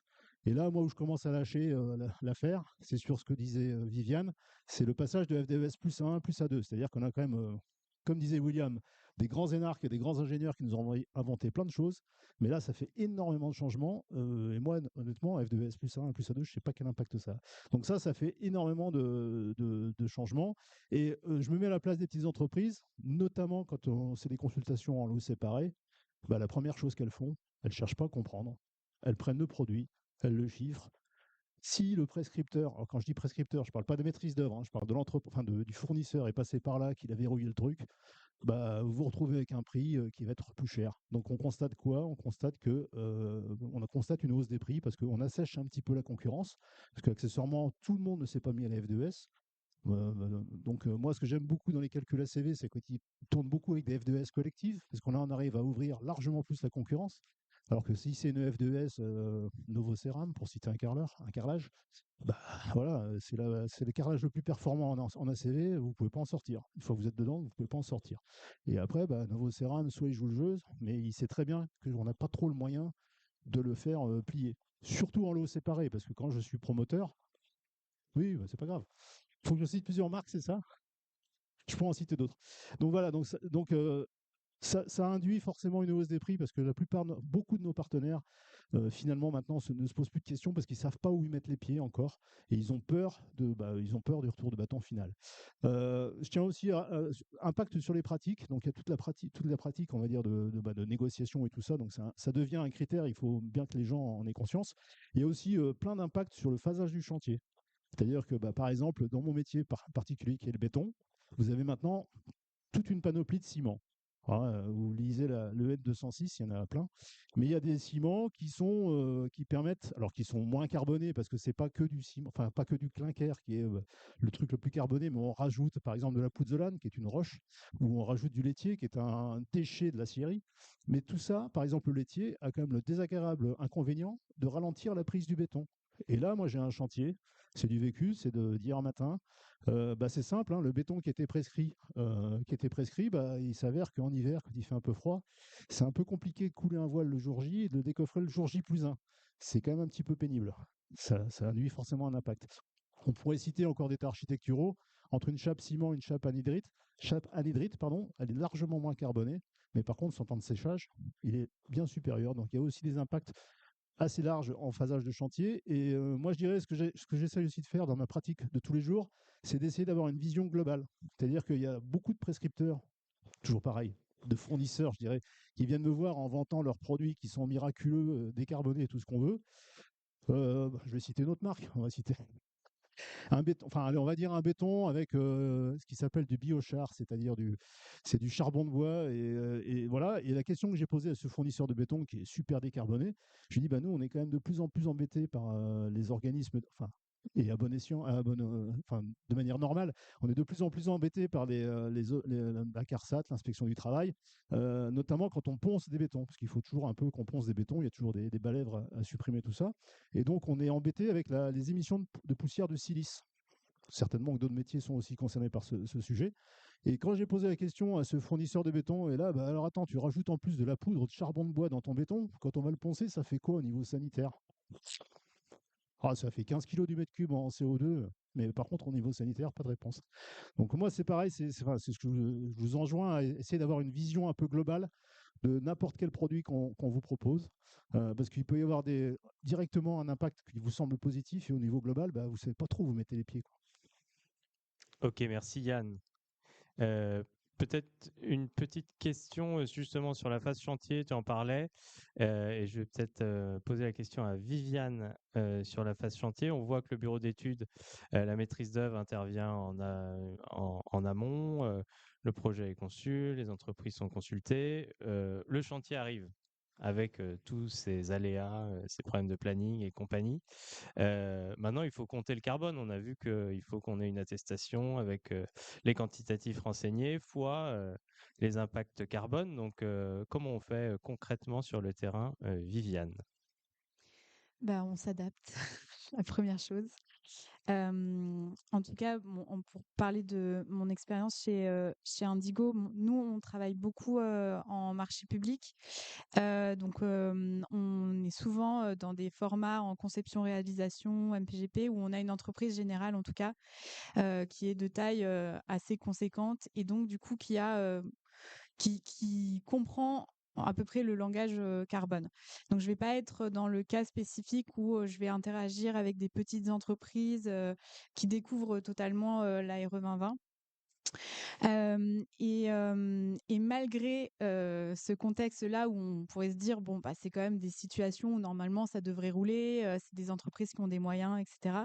Bah, on s'adapte quand même beaucoup à chaque projet pour l'instant, en fonction des enjeux du projet. Il y a certains projets où on n'a pas réussi à dégager suffisamment de marge. Donc, quand on a très, très peu de marge, bah, on sait que le suivi carbone en chantier, il va falloir le faire de manière très précise parce qu'au moindre écart de réalisation, on peut être dans le rouge. Il y a le contexte. Donc, comme je vous le disais, si on est en entreprise générale ou en entreprise tout corps d'État, on va fonctionner différemment. Ce que disait Quentin sur le fait qu'on peut parfois envisager que si sur, mettons, le lot gros œuvre, on a un surcoût carbone en réalisation, en chantier, et ben, on va pouvoir faire une optimisation, par exemple, en mettant plus de réemploi dans les revêtements de sol. Bah, ça, en entreprise générale, ça peut marcher, mais en corps d'État séparé, bah, en fait, c'est plus compliqué parce que les entreprises, elles travaillent un peu chacune de leur côté. Elles ont leurs engagements individuels. Et enfin, un autre gros sujet, bah, c'est le budget. Et là-dessus, ben, tout le monde est concerné aussi les bureaux d'études. Nous, enfin, en tout cas, chez Indigo, c'est pas, enfin, et d'ailleurs, toute la communauté RE2020 le dit aussi, les prestations de suivi carbone en chantier, c'est très chronophage si on veut faire ça bien, si on veut suivre tous les composants. Et ben, c'est des prestations qui sont pas forcément vendues à l'heure actuelle, qui sont pas forcément acceptées en fait, parce que du coup, ça chiffre beaucoup. C'est un peu dans la même logique aussi que cela a été dit, que les entreprises vont se protéger en proposant des devis plus élevés. Et donc on va s'adapter. Alors on a soit la manière de suivre le projet de manière très précise, et donc là avec l'entreprise générale par exemple, on va lui donner accès à nos logiciels de calcul carbone. Ils vont pouvoir saisir des modifications dans ce logiciel, et nous derrière on va vérifier et on va voilà, poser des questions. Si jamais à un moment on voit qu'il y a un changement, on nous contacte tout de suite et on va étudier ensemble comment rattraper le coup, etc. Chez Indigo, on a aussi réfléchi à essayer de travailler à la sensibilisation des entreprises en allégeant le suivi carbone. On s'est dit que bon, si on suit 80% de l'impact, c'est déjà bien. Et en fait, de manière statistique, en général, on a 30 composants à suivre sur les 200 qu'il peut y avoir dans une ACV, qui vont correspondre à environ 80% de l'impact en intégrant les lots forfaitaires, donc ce qu'on vous disait, tout ce qui est un petit peu lot technique, l'électricité, etc.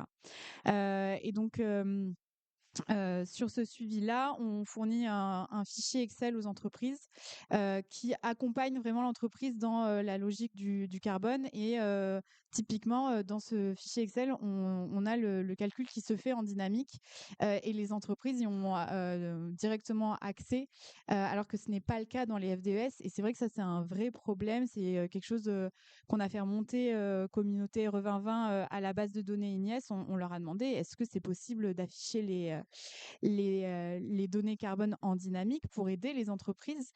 Et pour l'instant, c'est une demande qui n'a pas été acceptée. Voilà, donc pour compenser, nous, on fournit des outils, on accompagne les entreprises autant que possible et on essaye d'ajuster le temps à passer pour ne pas s'épuiser sur ces sujets-là. Merci Viviane. Yann ou William, un complément sur ces sujets de chantier, sur les quantitatifs Je dirais que j'ai hâte de voir un descriptif d'Indigo parce que j'en ai pas toujours des comme ça. Bon, il y a quand même du progrès parce qu'on est passé, je parle encore une fois pour mon métier, désolé, mon métier premier qui est le gros œuvre, on est passé quand même d'indications, il faut mettre du béton bas carbone moins 20%. Bon, ça ressemble un petit peu au solde, moins 20% par rapport à quoi, on se pose toujours la question. Maintenant, on a beaucoup quand même souvent d'indications en kilos de CO2. Bon, alors avec le bémol de est-ce que c'est la CV dynamique, est-ce que c'est la FDES? Donc on a encore quelques inconnus. Et c'est vrai qu'on n'a pas tout le temps des éléments très clairs de la maîtrise d'œuvre, mais il y a un véritable progrès. On a quand même des choses qui sont de plus en plus simples. Et en général, de toute façon, quand on vous pose des questions, que ce soit de marché privé ou marché public, vous répondez. Voilà, donc on a quand même les réponses, mais ça nécessite encore une fois beaucoup d'attention parce qu'on peut vite. Là récemment, pareil, j'ai eu un prescripteur de béton qui est passé, hein, pas toujours les mêmes, hein, c'est des petits vicieux ceux-là. Il n'y en a pas dans la salle, j'espère. Et il a transmis une FDES au bureau d'études. Il a juste oublié de dire que c'était FDES juste le cycle qu'on a pu voir production et mise en œuvre. Bon, il n'y avait juste pas utilisation. Alors sur le béton, c'est pas bien grave, mais il n'y a pas la fin de vie. Donc c'était un petit peu problématique. On parlait quand même pas tout à fait la même chose. Non, en fait, non, il n'y a même pas la mise en œuvre. Il y avait juste production et transport sur chantier. Donc il y a des gens qui vous glissent des pots de banane comme ça. Donc c'est pas sympa. Déjà que c'est très complexe. Les gens en jouent un petit peu. Enfin, je sais pas s'ils en jouent de manière consciente ou pas, mais voilà. Donc c'est vraiment très. Donc moi j'essaye quand je consulte des gens de justement pas les emmener dans le mur parce que j'aime pas qu'on m'emmène dans le mur. Donc il faut jamais faire aux autres ce qu'on n'aime pas qu'on vous fasse. Merci. Alors, je vais poser une dernière question et chacun pourra prendre la parole sur. Au final, on voit que c'est une réglementation qui est pas si facile, hein. Alors, je sais pas si elle a été conçue par des ingénieurs et des énarques, sans doute un petit peu. Cela dit, dans la mise en œuvre, maintenant qu'il faut la mettre en œuvre, on voit qu'il y a des besoins qui peuvent émerger du territoire. Sur la phase opérationnelle, est-ce que vous pourriez nous donner 2-3 éléments sur les besoins maintenant que vous auriez pour améliorer les choses? Alors, on va commencer par Quentin. Allez. Voilà, on fait comme ça. Comme ça, William a le temps de se Moi, préparer. J'ai vu qu'il y avait une petite grimace. je peux répondre à la question toujours sur l'angle calcul. Ça ira moins sur les calculs, j'imagine, sur les prochaines réponses. Mais aujourd'hui, quand on réalise une ACV, on a donc la base IGNES avec un certain nombre d'FDES qui couvrent encore finalement assez peu la quantité de produits qu'il y a sur le marché. Et pour fiabiliser, pour rendre l'évaluation carbone plus robuste, il y a un besoin indispensable d'avoir davantage de données environnementales pour réellement aller vers de la décarbonation. Aujourd'hui, le frein auquel les industriels sont confrontés, c'est le coût pour réaliser une FDES entre 15 000 et 30 000 euros, c'est les chiffres qu'on peut récupérer. Forcément, ça freine le déploiement de cette base IGNES et ce serait forcément un plus et un catalyseur pour le déploiement de l'ACV et de pouvoir embarquer tout le monde. En tout cas, ce serait un verrou supplémentaire de lever que d'avoir une base plus complète. Viviane. Ouais, moi, j'insisterai sur le besoin de formation des entreprises pour qu'on arrive à mieux travailler ensemble et que ça soit plus quelque chose de. Enfin, c'est vrai que moi, je suis d'accord, hein, la CV, surtout RE2020 en dynamique, c'est vraiment très compliqué. Je suis d'accord qu'il y a plein de chiffres, on parle de carbone, mais donc comme il y a plusieurs phases, on peut vite se perdre. Donc voilà, je pense qu'il y aurait un vrai besoin de formation des entreprises. Et de valoriser cette nouvelle compétence au niveau de tous les acteurs qui se sont formés et qui œuvrent à ce sujet. William. Alors moi, je serais plus sur une question de bon sens, désolé, hein. Mais non, mais en prenant la RE 2020 aussi sur le côté, en fait, la finalité qui est la décarbonation des espaces qu'on construit, c'est peut-être penser un peu plus réemploi et en faire. Et aussi la question de la frugalité, je ne vais pas dire heureuse et tout, mais assumée et pas subie. Et en fait, moins mettre de matériaux en œuvre, et déjà, ça permettra aussi de décarboner. Je suis bien d'accord avec toi sur ce dernier sujet. J'ai vu quelques sujets. Enfin, j'ai vu des sujets où pour décarboner, on a mis des ouvrages en bois parce que le bois est fortement décarboné, mais dans des usages qui sont. Enfin, ça va conduire à des sinistres. Je ne pense pas que ça conduise à du confort dans les logements. Il y a alors, des gestes architecturaux, mais mal pensés, je dirais. Je pense qu'il y avait moyen de faire autrement. Et je vais rebondir sur ce que m'ont dit mes prédécesseurs, c'est la complexité d'une F2S. On prend une F2S, ça fait quoi, 15 pages? Il y a des chiffres dans tous les sens. Alors, accessoirement, c'est déjà une notation scientifique. Hein, pour ceux qui ne se rappellent pas, c'est 1 expose avec derrière les puissances de 10. Donc, il faut quand même avoir fait quelques études un petit peu scientifiques pour se rappeler ce que ça veut dire. 99% des chiffres ne nous intéressent pas. Et celui qui nous intéresse, en plus, c'est pas celui du calcul. Alors, je crois que là, on a bien enfoncé le clou, mais Viviane m'a appris que malheureusement, Ignace, les énarques qui, eux, je ne sais pas s'ils savent, enfin, il faudrait qu'ils viennent mettre un peu les pieds dans les mains dans le cambouis en bas pour se rendre compte de la complexité de ce qu'ils ont pendu. Et une F2S, à mon avis, alors je ne sais pas si on a besoin d'avoir tous les calculs, parce qu'on calcule le besoin en eau, enfin, je ne sais plus combien, il y a plein de choses. Est-ce qu'on a besoin de toutes ces valeurs pour arriver à la valeur carbone, ou est-ce qu'il n'y aurait pas moyen de simplifier pour réduire justement le coût d'une F2S? Parce que je confirme que c'est à peu près, l'unité, c'est la dizaine de milliers, après ça dépend de la complexité du produit. Mais c'est forcément un frein, et encore une fois, un frein concurrentiel, parce que une fois qu'un produit est prescrit, on ne va pas aller voir ailleurs. J'ai envie de réagir sur ces différents indicateurs. Effectivement, il y en a plein. Et nous aussi, dans nos logiciels, ça nous sort des Excel avec 25 pages et on n'en utilise qu'une. Et il me semble que moi, à la base, l'analyse de cycle de vie, le but, c'était d'être multi-critères et de ne pas être centré que sur le carbone. Et le problème, c'est qu'on n'arrive pas à... Enfin, là, on voit beaucoup sous le prisme du carbone. Ça rejoint aussi le fait de savoir concevoir avec du recul. Et donc voilà, je pense que c'est pour ça qu'on a ce bagage de données qui sont calculées. Et pour l'instant, on ne sait pas quoi en faire. Mais il y a de l'espoir qu'un jour, on sache sortir du prisme uniquement carbone et qu'on puisse aussi réfléchir sur d'autres impacts, la pollution de l'eau, etc. Et ouais, c'est ça. Et puis on parle aussi, dans le bâtiment, je trouve qu'on n'en parle pas beaucoup, mais sur d'autres sujets, on parle beaucoup aussi des transferts de pollution. Des fois, des gains carbone, en fait, ça implique énormément de pollution d'eau, pollution des terres, etc. Et ça, c'est des sujets qui sont, pour l'instant, qui sont pas du tout abordés dans le bâtiment, mais parce qu'on a déjà du mal à gérer le carbone. Donc voilà. Justement, j'ai une question sur ces transports de pollution. Quand j'entends parler de réemploi, effectivement, la mode, c'est de réemployer des sanitaires. Donc, c'est un sanitaire qu'on va démonter quelque part, qu'on va emmener ailleurs, j'accélère, et qu'on va ensuite traiter.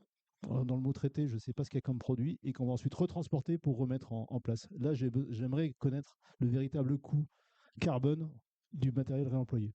Même si c'est... Et puis, il faut que je m'arrête. Merci à tous, je pense qu'on peut les applaudir. Et je vais prendre sur mon temps de présentation pour prendre quand même une ou deux questions pour les personnes qui sont sur la scène. J'arrive avec le micro à chaque fois pour bien parler et poser la question dans le micro. Merci. Bonsoir. J'ai levé la main en urgence parce que je ne peux pas rester longtemps, mais j'ai une question qui va faire le lien un peu avec notre présence là ce soir. Sur les usages, alors vous avez été un ou deux à parler des usages, donc moi je suis AMO et AMU, donc assistant maîtrise d'usage. Et donc j'ai une remarque complémentaire et ça ouvre le débat. Je pense que ça c'est très intéressant de le préciser que dans les équipes avec les BE, les archis, l'AMO, etc., il faut qu'il y ait vraiment une question globale et systémique qui soit toujours, une présence systémique qui soit là, et avec les usages. Parce que là, je vais faire le focus sur la conception en usage, le chantier et la livraison et même la post-livraison.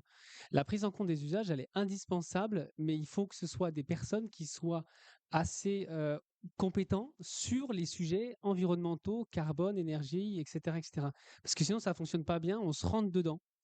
Un peu comme on a voulu le faire ce soir et comme c'est pas William, c'est Yann aussi le fait volontairement, et c'est une bonne chose, je trouve, mais de se rentrer dedans pour se challenger à faire mieux.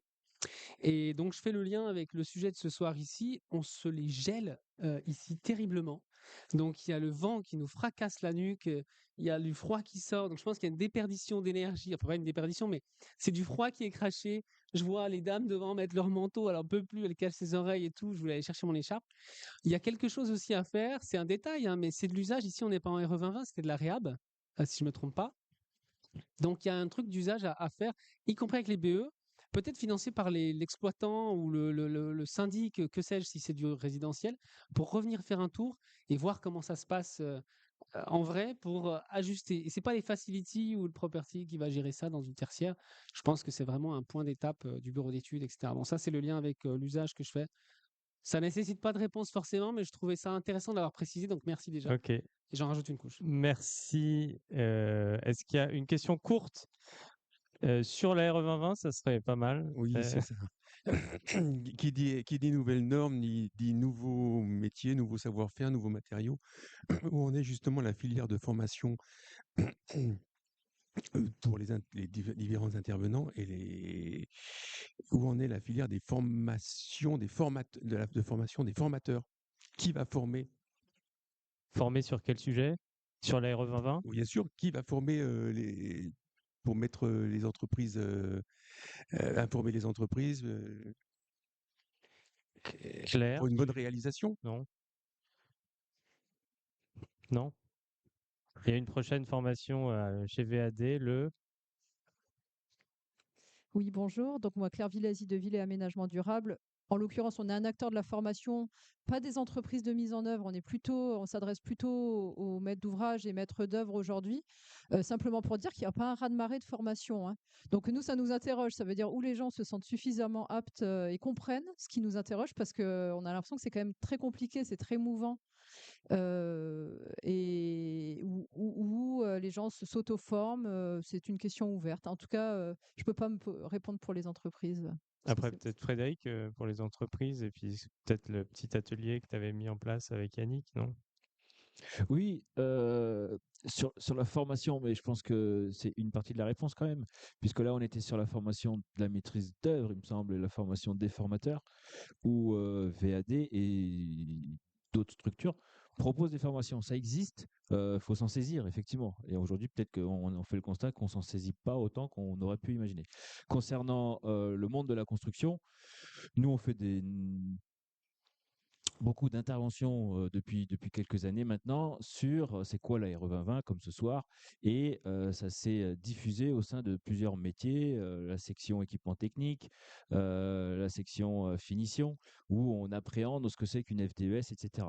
On n'est pas dans la formation encore, c'est vrai. Donc un besoin de formation. Peut-être dernière question, s'il y en a une dernière. Bonjour, Allez, Nicolas Grand, Société DPI Structure. J'avais une question sur la prise en compte des matériaux, ce qu'on appelle géosourcés. Actuellement, il y a plusieurs chantiers en cours sur des bâtiments en pierre massive, etc. Donc, comment sont prises en compte ces données-là dans la RE 2020? Alors, sur les projets où j'ai travaillé, on réfléchissait à faire enfin voilà, à intégrer du géosourcé. D'un point de vue strictement carbone, hein, là je réponds sur le calcul carbone. En fait, ça dépend de est-ce que les matériaux ont été référencés dans la base de données INES. Et là-dessus, c'est vraiment un trou sur la raquette, je trouve, parce que le poids carbone du transport est pas pris en compte. Et donc, si on arrive à utiliser de la pierre qui vient d'une carrière vraiment pas loin, va pas être valorisée par rapport à une carrière qui viendrait beaucoup plus loin. Donc ça, je crois que j'en parlais la semaine dernière avec une collègue de ce sujet-là. Et il y a, alors je me rappelle plus l'entité, mais il y a un petit configurateur qui a été mis en place pour calculer justement l'impact carbone des matériaux en pierre, enfin de la pierre, en fonction du transport, mais c'est pas un configurateur encore officiel, et donc du coup on peut pas encore l'utiliser. Ça, c'est à mon niveau de connaissance, mais je pense que Yannick au fond voudrait réagir. Bonjour, Abri Yannick, bureau d'études EOD. Je crois que tu parles de Caribati. En fait, c'est un configurateur pour les petits fabricants, etc., ou pour les matériaux biosourcés, où en fait, ils peuvent consulter Caribati et faire un peu leur FDES. Voilà. Donc, et du coup, moi, je vous profite pour avoir une question un peu ouverte. Quand on est en phase de DCE, consultation, etc., Comment est-ce que vous jugez que le calcul ACV est assez robuste? Parce qu'en fonction des bureaux d'études, je pense qu'il y a un peu de. Je pense que Aegis, Weod ou Indigo, on a un certain niveau, je pense.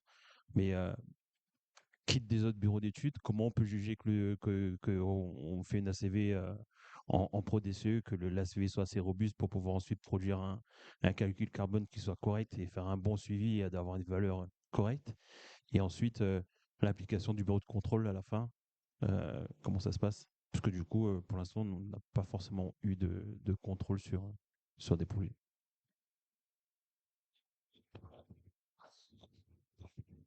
Alors, nous, comme on a une entreprise un peu conséquente, on a acheté un logiciel que pas mal de bureaux d'études ont, qui commence par un V, qui termine par un B, ce qui permet effectivement d'exporter votre fichier RS2E et de pouvoir aller jouer dedans, à la fois analyser. Et alors, ce qu'il faut savoir, c'est quand on a ce type de logiciel, c'est le calcul carbone, ils ont rajouté une petite touche de complexité, c'est que le calcul pour un même bâtiment, le calcul est coupé en deux. C'est-à-dire que vous avez d'une part les logements traversants et de l'autre côté les logements non traversants. Donc déjà, si vous apprêtez à trouver 12 portes, bah vous allez avoir 8 d'un côté et 4 de l'autre. Donc déjà, vous avez deux postes. Donc c'est sportif. Et puis après, quand on commence à rentrer dans l'analyse, effectivement, il y a des poires pour la soif parce qu'il y a des fois, on arrive à trouver des ouvrages où on a des meilleurs FDES. Et puis moi, j'évite de trop regarder dans le détail parce que je me fais souvent peur. Et pour répondre à tes deux questions, Yannick, la première, en Pro DCE, nous, idéalement, chez Indigo, on aime avoir 5% de marge sur le seuil. On essaye, mais c'est pas toujours possible. Donc, quand on n'a pas ces 5% de marge, c'est là où on sait qu'en chantier, il va falloir vraiment suivre. Et l'autre question, c'était oui, contrôleur technique. Et ben là-dessus, pour nous, c'est assez flou au bureau d'études. On a essayé d'interroger des contrôleurs techniques pour savoir comment est-ce qu'ils allaient mener leur contrôle. Ce qui est écrit dans la loi, c'est que le contrôleur technique va contrôler au moins 10 composants parmi les lots 2, 3, 6, 8, donc infrastructure, superstructure, les façades et les CVC, donc climatisation, chauffage, ventilation. Voilà. Et donc, Ça du coup, fait la parfaite transition avec l'intervention d'après. Ah. Du coup, et je suis désolé, Je en fait, m'arrête. c'est juste qu'il est 18h45 et bon, peut-être que certains ont des contraintes. En tout cas, on peut les re-applaudir. Merci beaucoup pour vos interventions très claires. On voit que la RE 2020, c'est pas si facile et puis plus on avance, plus c'est compliqué. Cela dit, elle répond quand même à des enjeux carbone qu'a présenté David tout à l'heure. Elle est complexe effectivement, mais elle a le grand avantage d'impliquer la conception, mais aussi les filières de distribution. Et je pense que c'était aussi la logique voulue avec les paliers 2022, 2025, 2028. C'est aussi que les distributeurs s'y mettent et que les fabricants de produits aillent vers la décarbonation de leurs matériaux. Et c'est quand même une logique qui est quand même à saluer. Et je pense qu'il y a beaucoup de pays qui nous envient cette réglementation. C'était juste pour faire une petite défense pro-État. Et peut-être on peut passer, je vais passer la parole à David justement sur les problématiques de contrôle. C'est vrai que on arrive au premier chantier, au premier avec un S, on n'est pas au premier chantier, mais du coup les problématiques de contrôle, y compris de réception de chantier, elles sont un peu balbutiantes, émergentes. On est un peu au début du guet et encore plus au début du guet, le CRC, donc le contrôle de règles de construction. Sur les projets RE 2020, je vais laisser David en 5 minutes, si c'est possible. J'ai plus de voix avec la. Oui, donc ça fait une belle transition. On a vu que Yann, William, Viviane et Quentin nous ont montré toute la difficulté en fait d'être conforme à la RE 2020. Et ben, l'État arrive en deuxième niveau pour contrôler en fait cette conformité. Donc là, je vais faire un petit mot d'introduction, mais après je parlerai que de la RE 2020. Donc en fait, il y a déjà eu un 5 à 7 sur le CRC en juin 2019. Je vous ai mis le lien, en fait, si vous voulez jeter un petit coup d'œil, c'était intéressant. Ce qui a changé depuis 2019, c'est qu'il y a eu un désengagement progressif du CEREMA. C'est le CEREMA en fait qui menait les contrôles et qui rédigeait en fait le rapport de contrôle et qui a abandonné complètement la mission en 2022 au bénéfice des DDT. Donc on est 2 contrôleurs avec Julien dans la salle et un troisième qui est en formation. Donc le CRC est réalisé dans le cadre du code de la construction et de l'habitation par des contrôleurs. Ce sont des fonctionnaires ou des agents commissionnés et assermentés, commissionnés sur un territoire, donc pour nous c'est le Rhône, et assermentés par le tribunal judiciaire. Donc il s'agit d'une procédure pénale en fait. Une non-conformité donne automatiquement lieu à un procès verbal.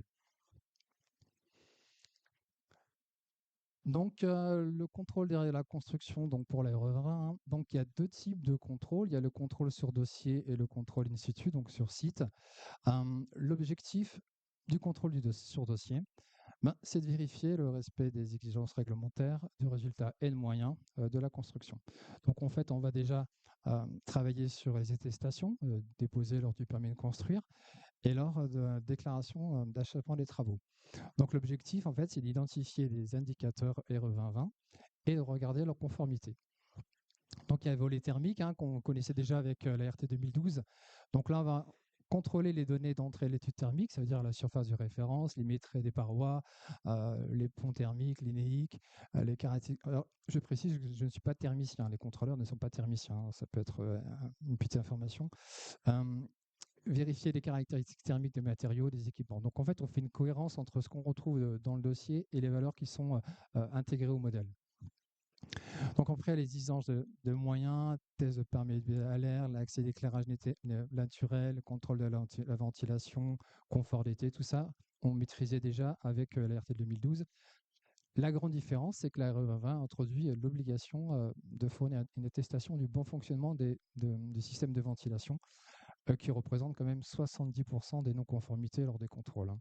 C'est quelque chose d'important. Donc il y a un observatoire qui a été mis en place de la ventilation pour essayer de voir si cette obligation amène des améliorations.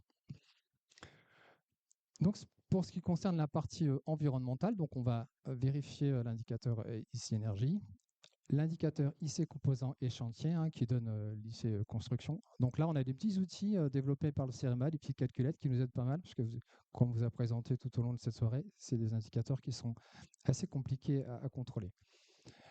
Deuxième étape possible dans le contrôle, c'est in situ, c'est-à-dire qu'on se rend sur place, voir l'opération pour voir est-ce que ce qu'on rencontre visuellement est cohérent par rapport aux pièces du dossier.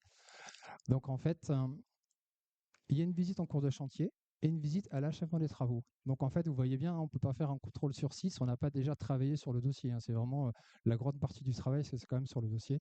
Donc là, on va faire un petit contrôle pour tout ce qui concerne la partie thermique. On va identifier les matériaux qui ont été posés, les isolants, les épaisseurs, la qualité des vitrages, tout ce qu'on peut voir, en fait, l'isolation, tous ces moments-là. Et ensuite, il y a la partie environnementale. Donc là, on va contrôler tout ce qu'on peut identifier en fait sur le gros œuvre, le second œuvre. Est-ce qu'il y a eu tous les éléments constitutifs de la parcelle, les excavations de terre. Voilà, on arrive sur une liste à l'après-vert qui est assez intéressante, mais voilà, qu'il va falloir que nous aussi on apprenne assez facilement ou plus difficilement. Une minute. Voilà, donc en fait, ce qu'il faut retenir, c'est qu'il y a un contrôle en cours de chantier qui nous permet vraiment de voir l'état de la construction, et puis à l'achèvement des travaux qui nous permet de voir la concordance en fait de ce qui a été posé et par rapport au dossier. Voilà, c'est beaucoup de travail de dossier quand même. Merci David. Bon, juste pour finir, on a 8 minutes. Je vais essayer de faire très très vite. Juste pour rappeler quand même qu'il y a un observatoire de suivi de la RE 2020. Donc on a effectivement certains bureaux d'études dans certaines régions. Donc on a la communauté RE 2020 avec sa base de données.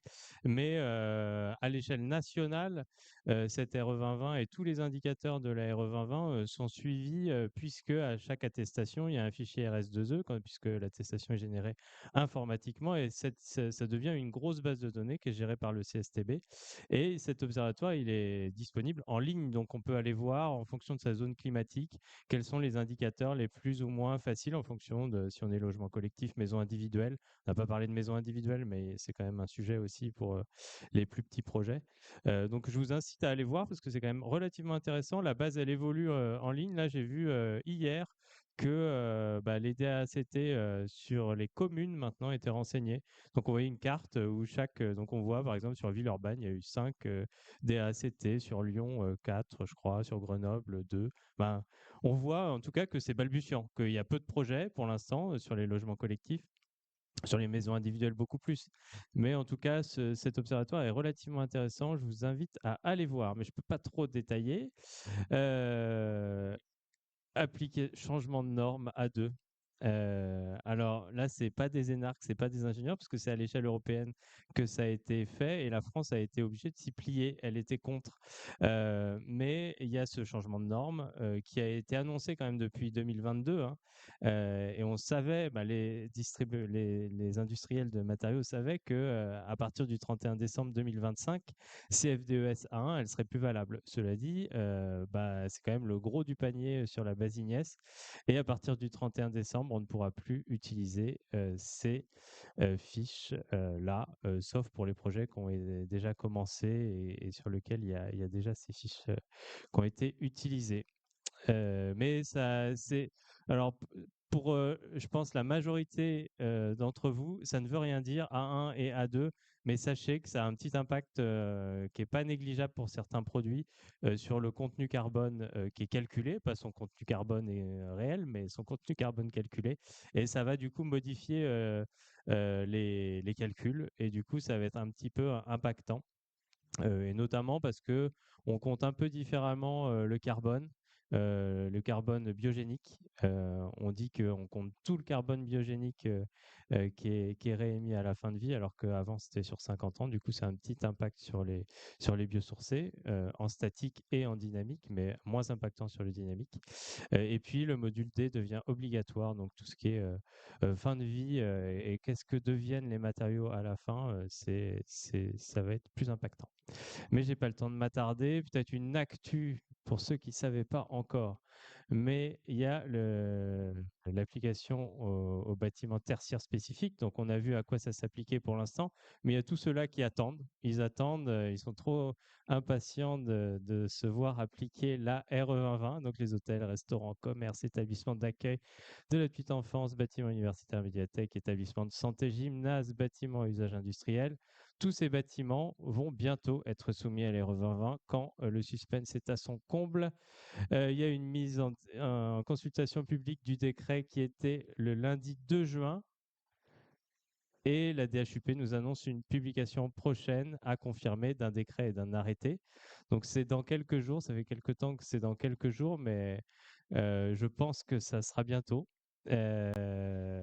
Et l'objectif, alors c'est quelque chose qui circule chez les bureaux d'études, puisque les éditeurs de logiciels sont au courant, puisqu'ils doivent être informés 6 mois avant l'entrée en vigueur d'une réglementation.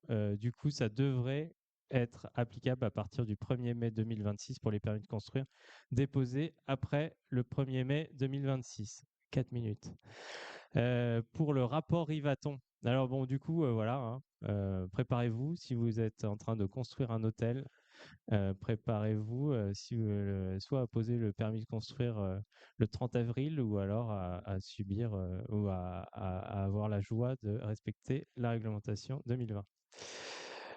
Bon, cette RE 2020, bon, elle a été beaucoup critiquée. C'est venu à l'oreille de la ministre de l'époque, Valérie Létard, ministre du Logement. Rappelez-vous, l'ancien gouvernement, je ne sais plus combien de gouvernements il y a eu depuis. Mais en tout cas, elle a été ministre du Logement et elle avait commandé un rapport à Monsieur Robin Rivaton pour faire un peu regarder ce qui se passe au cœur des territoires et comment la RE 2020 a été appliquée, les problèmes que ça posait. Ça aurait été bien qu'il soit à cette table ronde avant de faire ce rapport. Mais je pense qu'il y a beaucoup de sujets qu'il a identifiés qui sont dans ce rapport et qui est assez riche. Hein. Je vous engage à le lire si vous avez un peu de temps. L'objectif de ce rapport, c'était d'identifier les effets de la réglementation et de mettre en avant des recommandations. Bon, alors, ces recommandations, il les a faites le 2 juillet, mais malheureusement, on a changé un petit peu, malheureusement ou pas, hein, d'ailleurs, je te mon devoir de neutralité. On a changé de ministre plusieurs fois, et maintenant, on a un nouveau ministre qui s'appelle Monsieur Jean Brun. Et qui va devoir statuer un peu aussi sur ces différentes recommandations.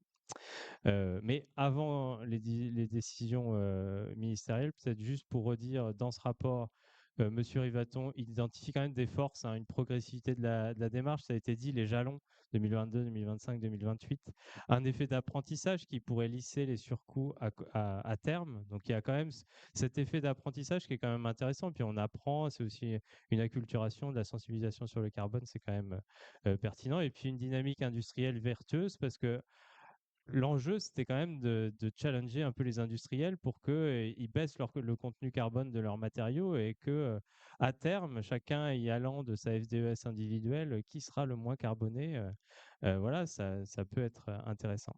Mais il y a quand même des fragilités. Donc, un surcoût d'investissement estimé à plus 11% à horizon 2035. Une atteinte possible, ces surcoûts avaient été il y avait l'Union des économistes qui avait fait pour l'évaluation de la RE 2020 première des surcoûts d'investissement qui étaient plus lissés, limités à 5%, et puis qui devaient effectivement, avec l'effet d'apprentissage, diminuer au fur et à mesure. Une atteinte possible à la qualité d'usage, ça a été redit par Yann tout à l'heure avec les espaces extérieurs. La compacité peut obliger aussi à des hauteurs sous plafond peut-être un peu plus petites. Donc comment mieux prendre en compte ça? Une adaptation climatique encore incomplète et des effets différenciés selon les territoires, et des biais dans la méthode de calcul. Donc c'est ce qu'il a identifié, hein. C'est pas moi, hein, c'est lui. Donc il avait proposé quelques exemples de mesures qu'il a après appelées préserver l'ambition sans dogmatisme, avec 23 propositions. Je vous engagerai à lire puisque j'ai pas le temps de les détailler toutes. Il y avait des propositions de type augmenter tous les seuils de 40 kg équivalent carbone dynamique pour la prise en compte de la norme A2, par exemple. Avoir des renouvellements inférieurs à 1, notamment pour le béton, pour se dire, au final, le béton, ça dure peut-être plus que 50 ans, encore qu'il faut voir les ferraillages. Revoir l'indicateur confort d'été et libérer le refroidissement. Introduire une modulation sur la qualité d'usage pour justement prendre en compte ce sujet. Libérer les immeubles de grande hauteur et il voulait qu'il n'y ait pas de nouveaux jalons pour le tertiaire spécifique. C'est-à-dire que la réglementation tertiaire spécifique, ce soit qu'un indicateur, celui qui sortira en 2026. Bref, ça, c'est les propositions. Ces propositions, elles sont pour l'instant, elles font l'objet d'aucun texte réglementaire.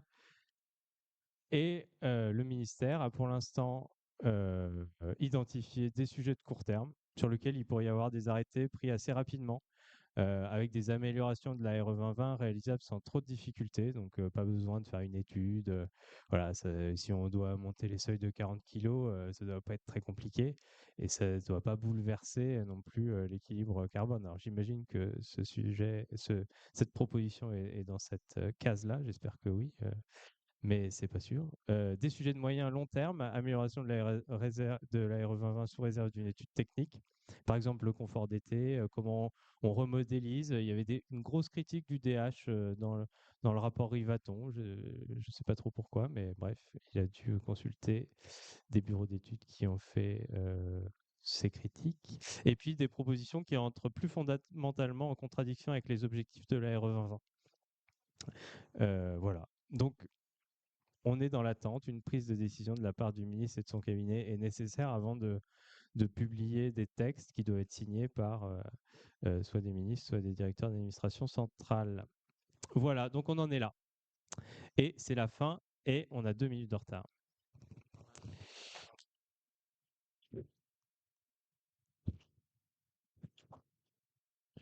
On peut peut-être quand même encore prendre une ou deux questions, si sur cette fin, cela vous laisse perplexe ou pas. Ah voilà, il y avait une question ici. Oui, bonsoir. Nicolas Ferraud, je suis architecte. Moi, je me questionnais sur l'ACV qui est au cœur de la conception. Forcément, quand on est architecte, ça questionne. Mais surtout, c'est derrière ces FDES le mystère qu'il y a sur des choses qu'on compare de manière un peu bizarre. En général, on compare pas les choux et les carottes. Et là, j'ai l'impression que c'est un peu ça, avec des fiches qui parfois les colonnes sont pas remplies, des fois le transport est pas pris en compte, des fois les emballages. Enfin, il y a plein de choses qui sont pas comparables. Et pourtant, c'est le cœur de l'élément qui est utilisé pour faire l'ACV. Je me questionnais comment, enfin, s'il y a de l'analyse, de la coercition ou autre pour des contrôles, enfin, comment ça se passe. Alors, les FDES, elles doivent respecter des normes, hein, justement, les normes, c'est la plus A2, alors je sais plus, 13 quelque chose. Alors, il n'y a pas ni Viscab, ni ceux qui font des FDES dans la salle. Est-ce qu'un des bureaux d'études pourrait répondre à cette question? Ça me semble peut-être un peu critique, mais est-ce que cette critique est justifiée selon Yannick? Tu veux peut-être...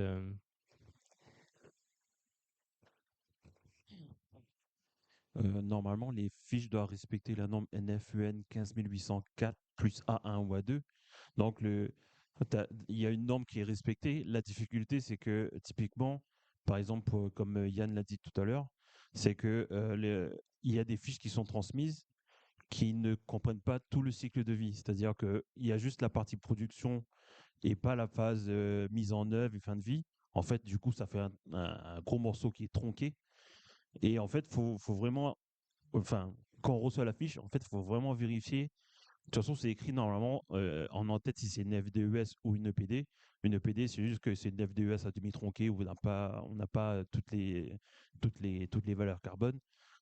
Mais voilà. Mais si elle est dans la base Inès, a priori, c'est qu'elle est... L'obligation, enfin, pour vraiment être utilisée dans la RE2020, il faut qu'elle soit dans la base Inès. Et si c'est dans la base Inès, elle est forcément complète. Parce qu'il y a des contrôleurs, bah, il y a quand même tout un respect pour contrôler les FDES, donc c'est quand même assez quali le processus. Et je vous engage quand même à aller télécharger des fiches FDES, hein. Il y a toutes les hypothèses qui sont données pour calculer. Alors, il y a des éléments qui sont sans doute critiquables, hein. Il y a des hypothèses qui sont faites sur le transport, par exemple.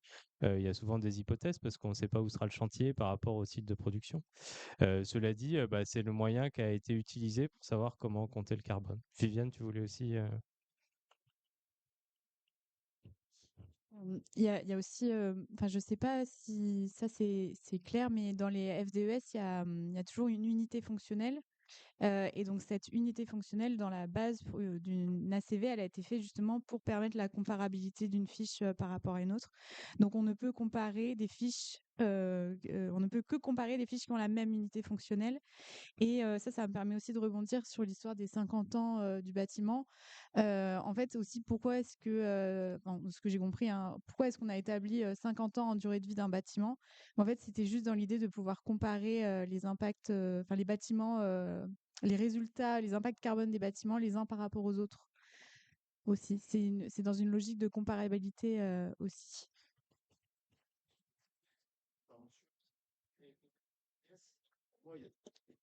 Il y a effectivement les FDES dans l'INIES, mais à côté de ça, il y a tout un tas de configurateurs agréés qui, eux, font des fiches configurées qu'on ne retrouve pas dans l'INIES. Par exemple, il y a Betty en béton, c'est un configurateur de béton. Et vous ne retrouverez pas les fiches de béton, vous n'en avez quasiment aucune dans l'INIES. Et il y a des configurateurs sur les menuiseries extérieures, sur les parquets, je crois, sur des ouvrages bois, enfin il y en a quelques-uns. Mais c'est des configurateurs pareils qui ont été...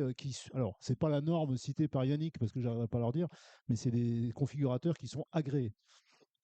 Et juste peut-être pourquoi peut-être on n'est pas assez insisté sur le pourquoi en fait on compte l'analyse de cycle de vie et pourquoi le carbone et l'empreinte carbone au moment de la construction il devient prioritaire. C'est quand on regarde les chiffres en fait, on devient tellement performant du point de vue carbone avec une électricité décarbonée et puis avec des CEP qui deviennent assez minimes. On devient tellement performant en consommation énergétique que ce qui a le plus d'impact, c'est vraiment le volet carbone au moment de la construction. Si on regarde les chiffres là, 2025, 530, et il faut le comparer avec ce chiffre-là, sur 50 ans aussi, 200. Donc, même avec la RE 2020, on va consommer en termes de carbone 6 fois plus en 2025 que pendant 50 ans sur la phase d'exploitation. C'est ça que ça veut dire, ces chiffres-là. Donc, c'est quand même le volet carbone, il devient prépondérant. Et il faut avoir conscience de ça. Et c'est pour ça qu'il y a ce comptage carbone à l'échelle de la construction du bâtiment et qu'on va compter comme un petit Lego combien de carbone. C'est pour, si on veut respecter la stratégie nationale bas carbone, le fait que le bâtiment, c'est le premier consommateur d'énergie et le deuxième secteur concerné par le carbone, et ben, si on veut améliorer les choses, il faut rentrer dans cette logique. Voilà, c'est pas parce que c'est l'oméga et l'alpha et l'oméga de la conception architecturale, mais c'est surtout parce qu'il y a un enjeu planétaire. Et si on se place dans cette logique de réduction carbone, et ben, il faut aussi s'en occuper quand on est dans les métiers de l'architecture. Désolé. Bon.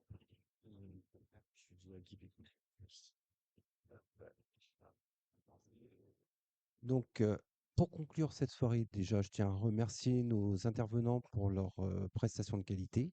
Donc, Viviane, Quentin, William, Yann. Un merci particulier pour Cyril et David qui nous ont bien aidés à préparer cette édition. Avant de passer au buffet, donc, on vous remercie d'être venus assister au 5 à 7 de l'éco-construction à cette édition. Comme d'habitude, on va en faire 3 l'an prochain. Si vous avez des idées, on est preneur.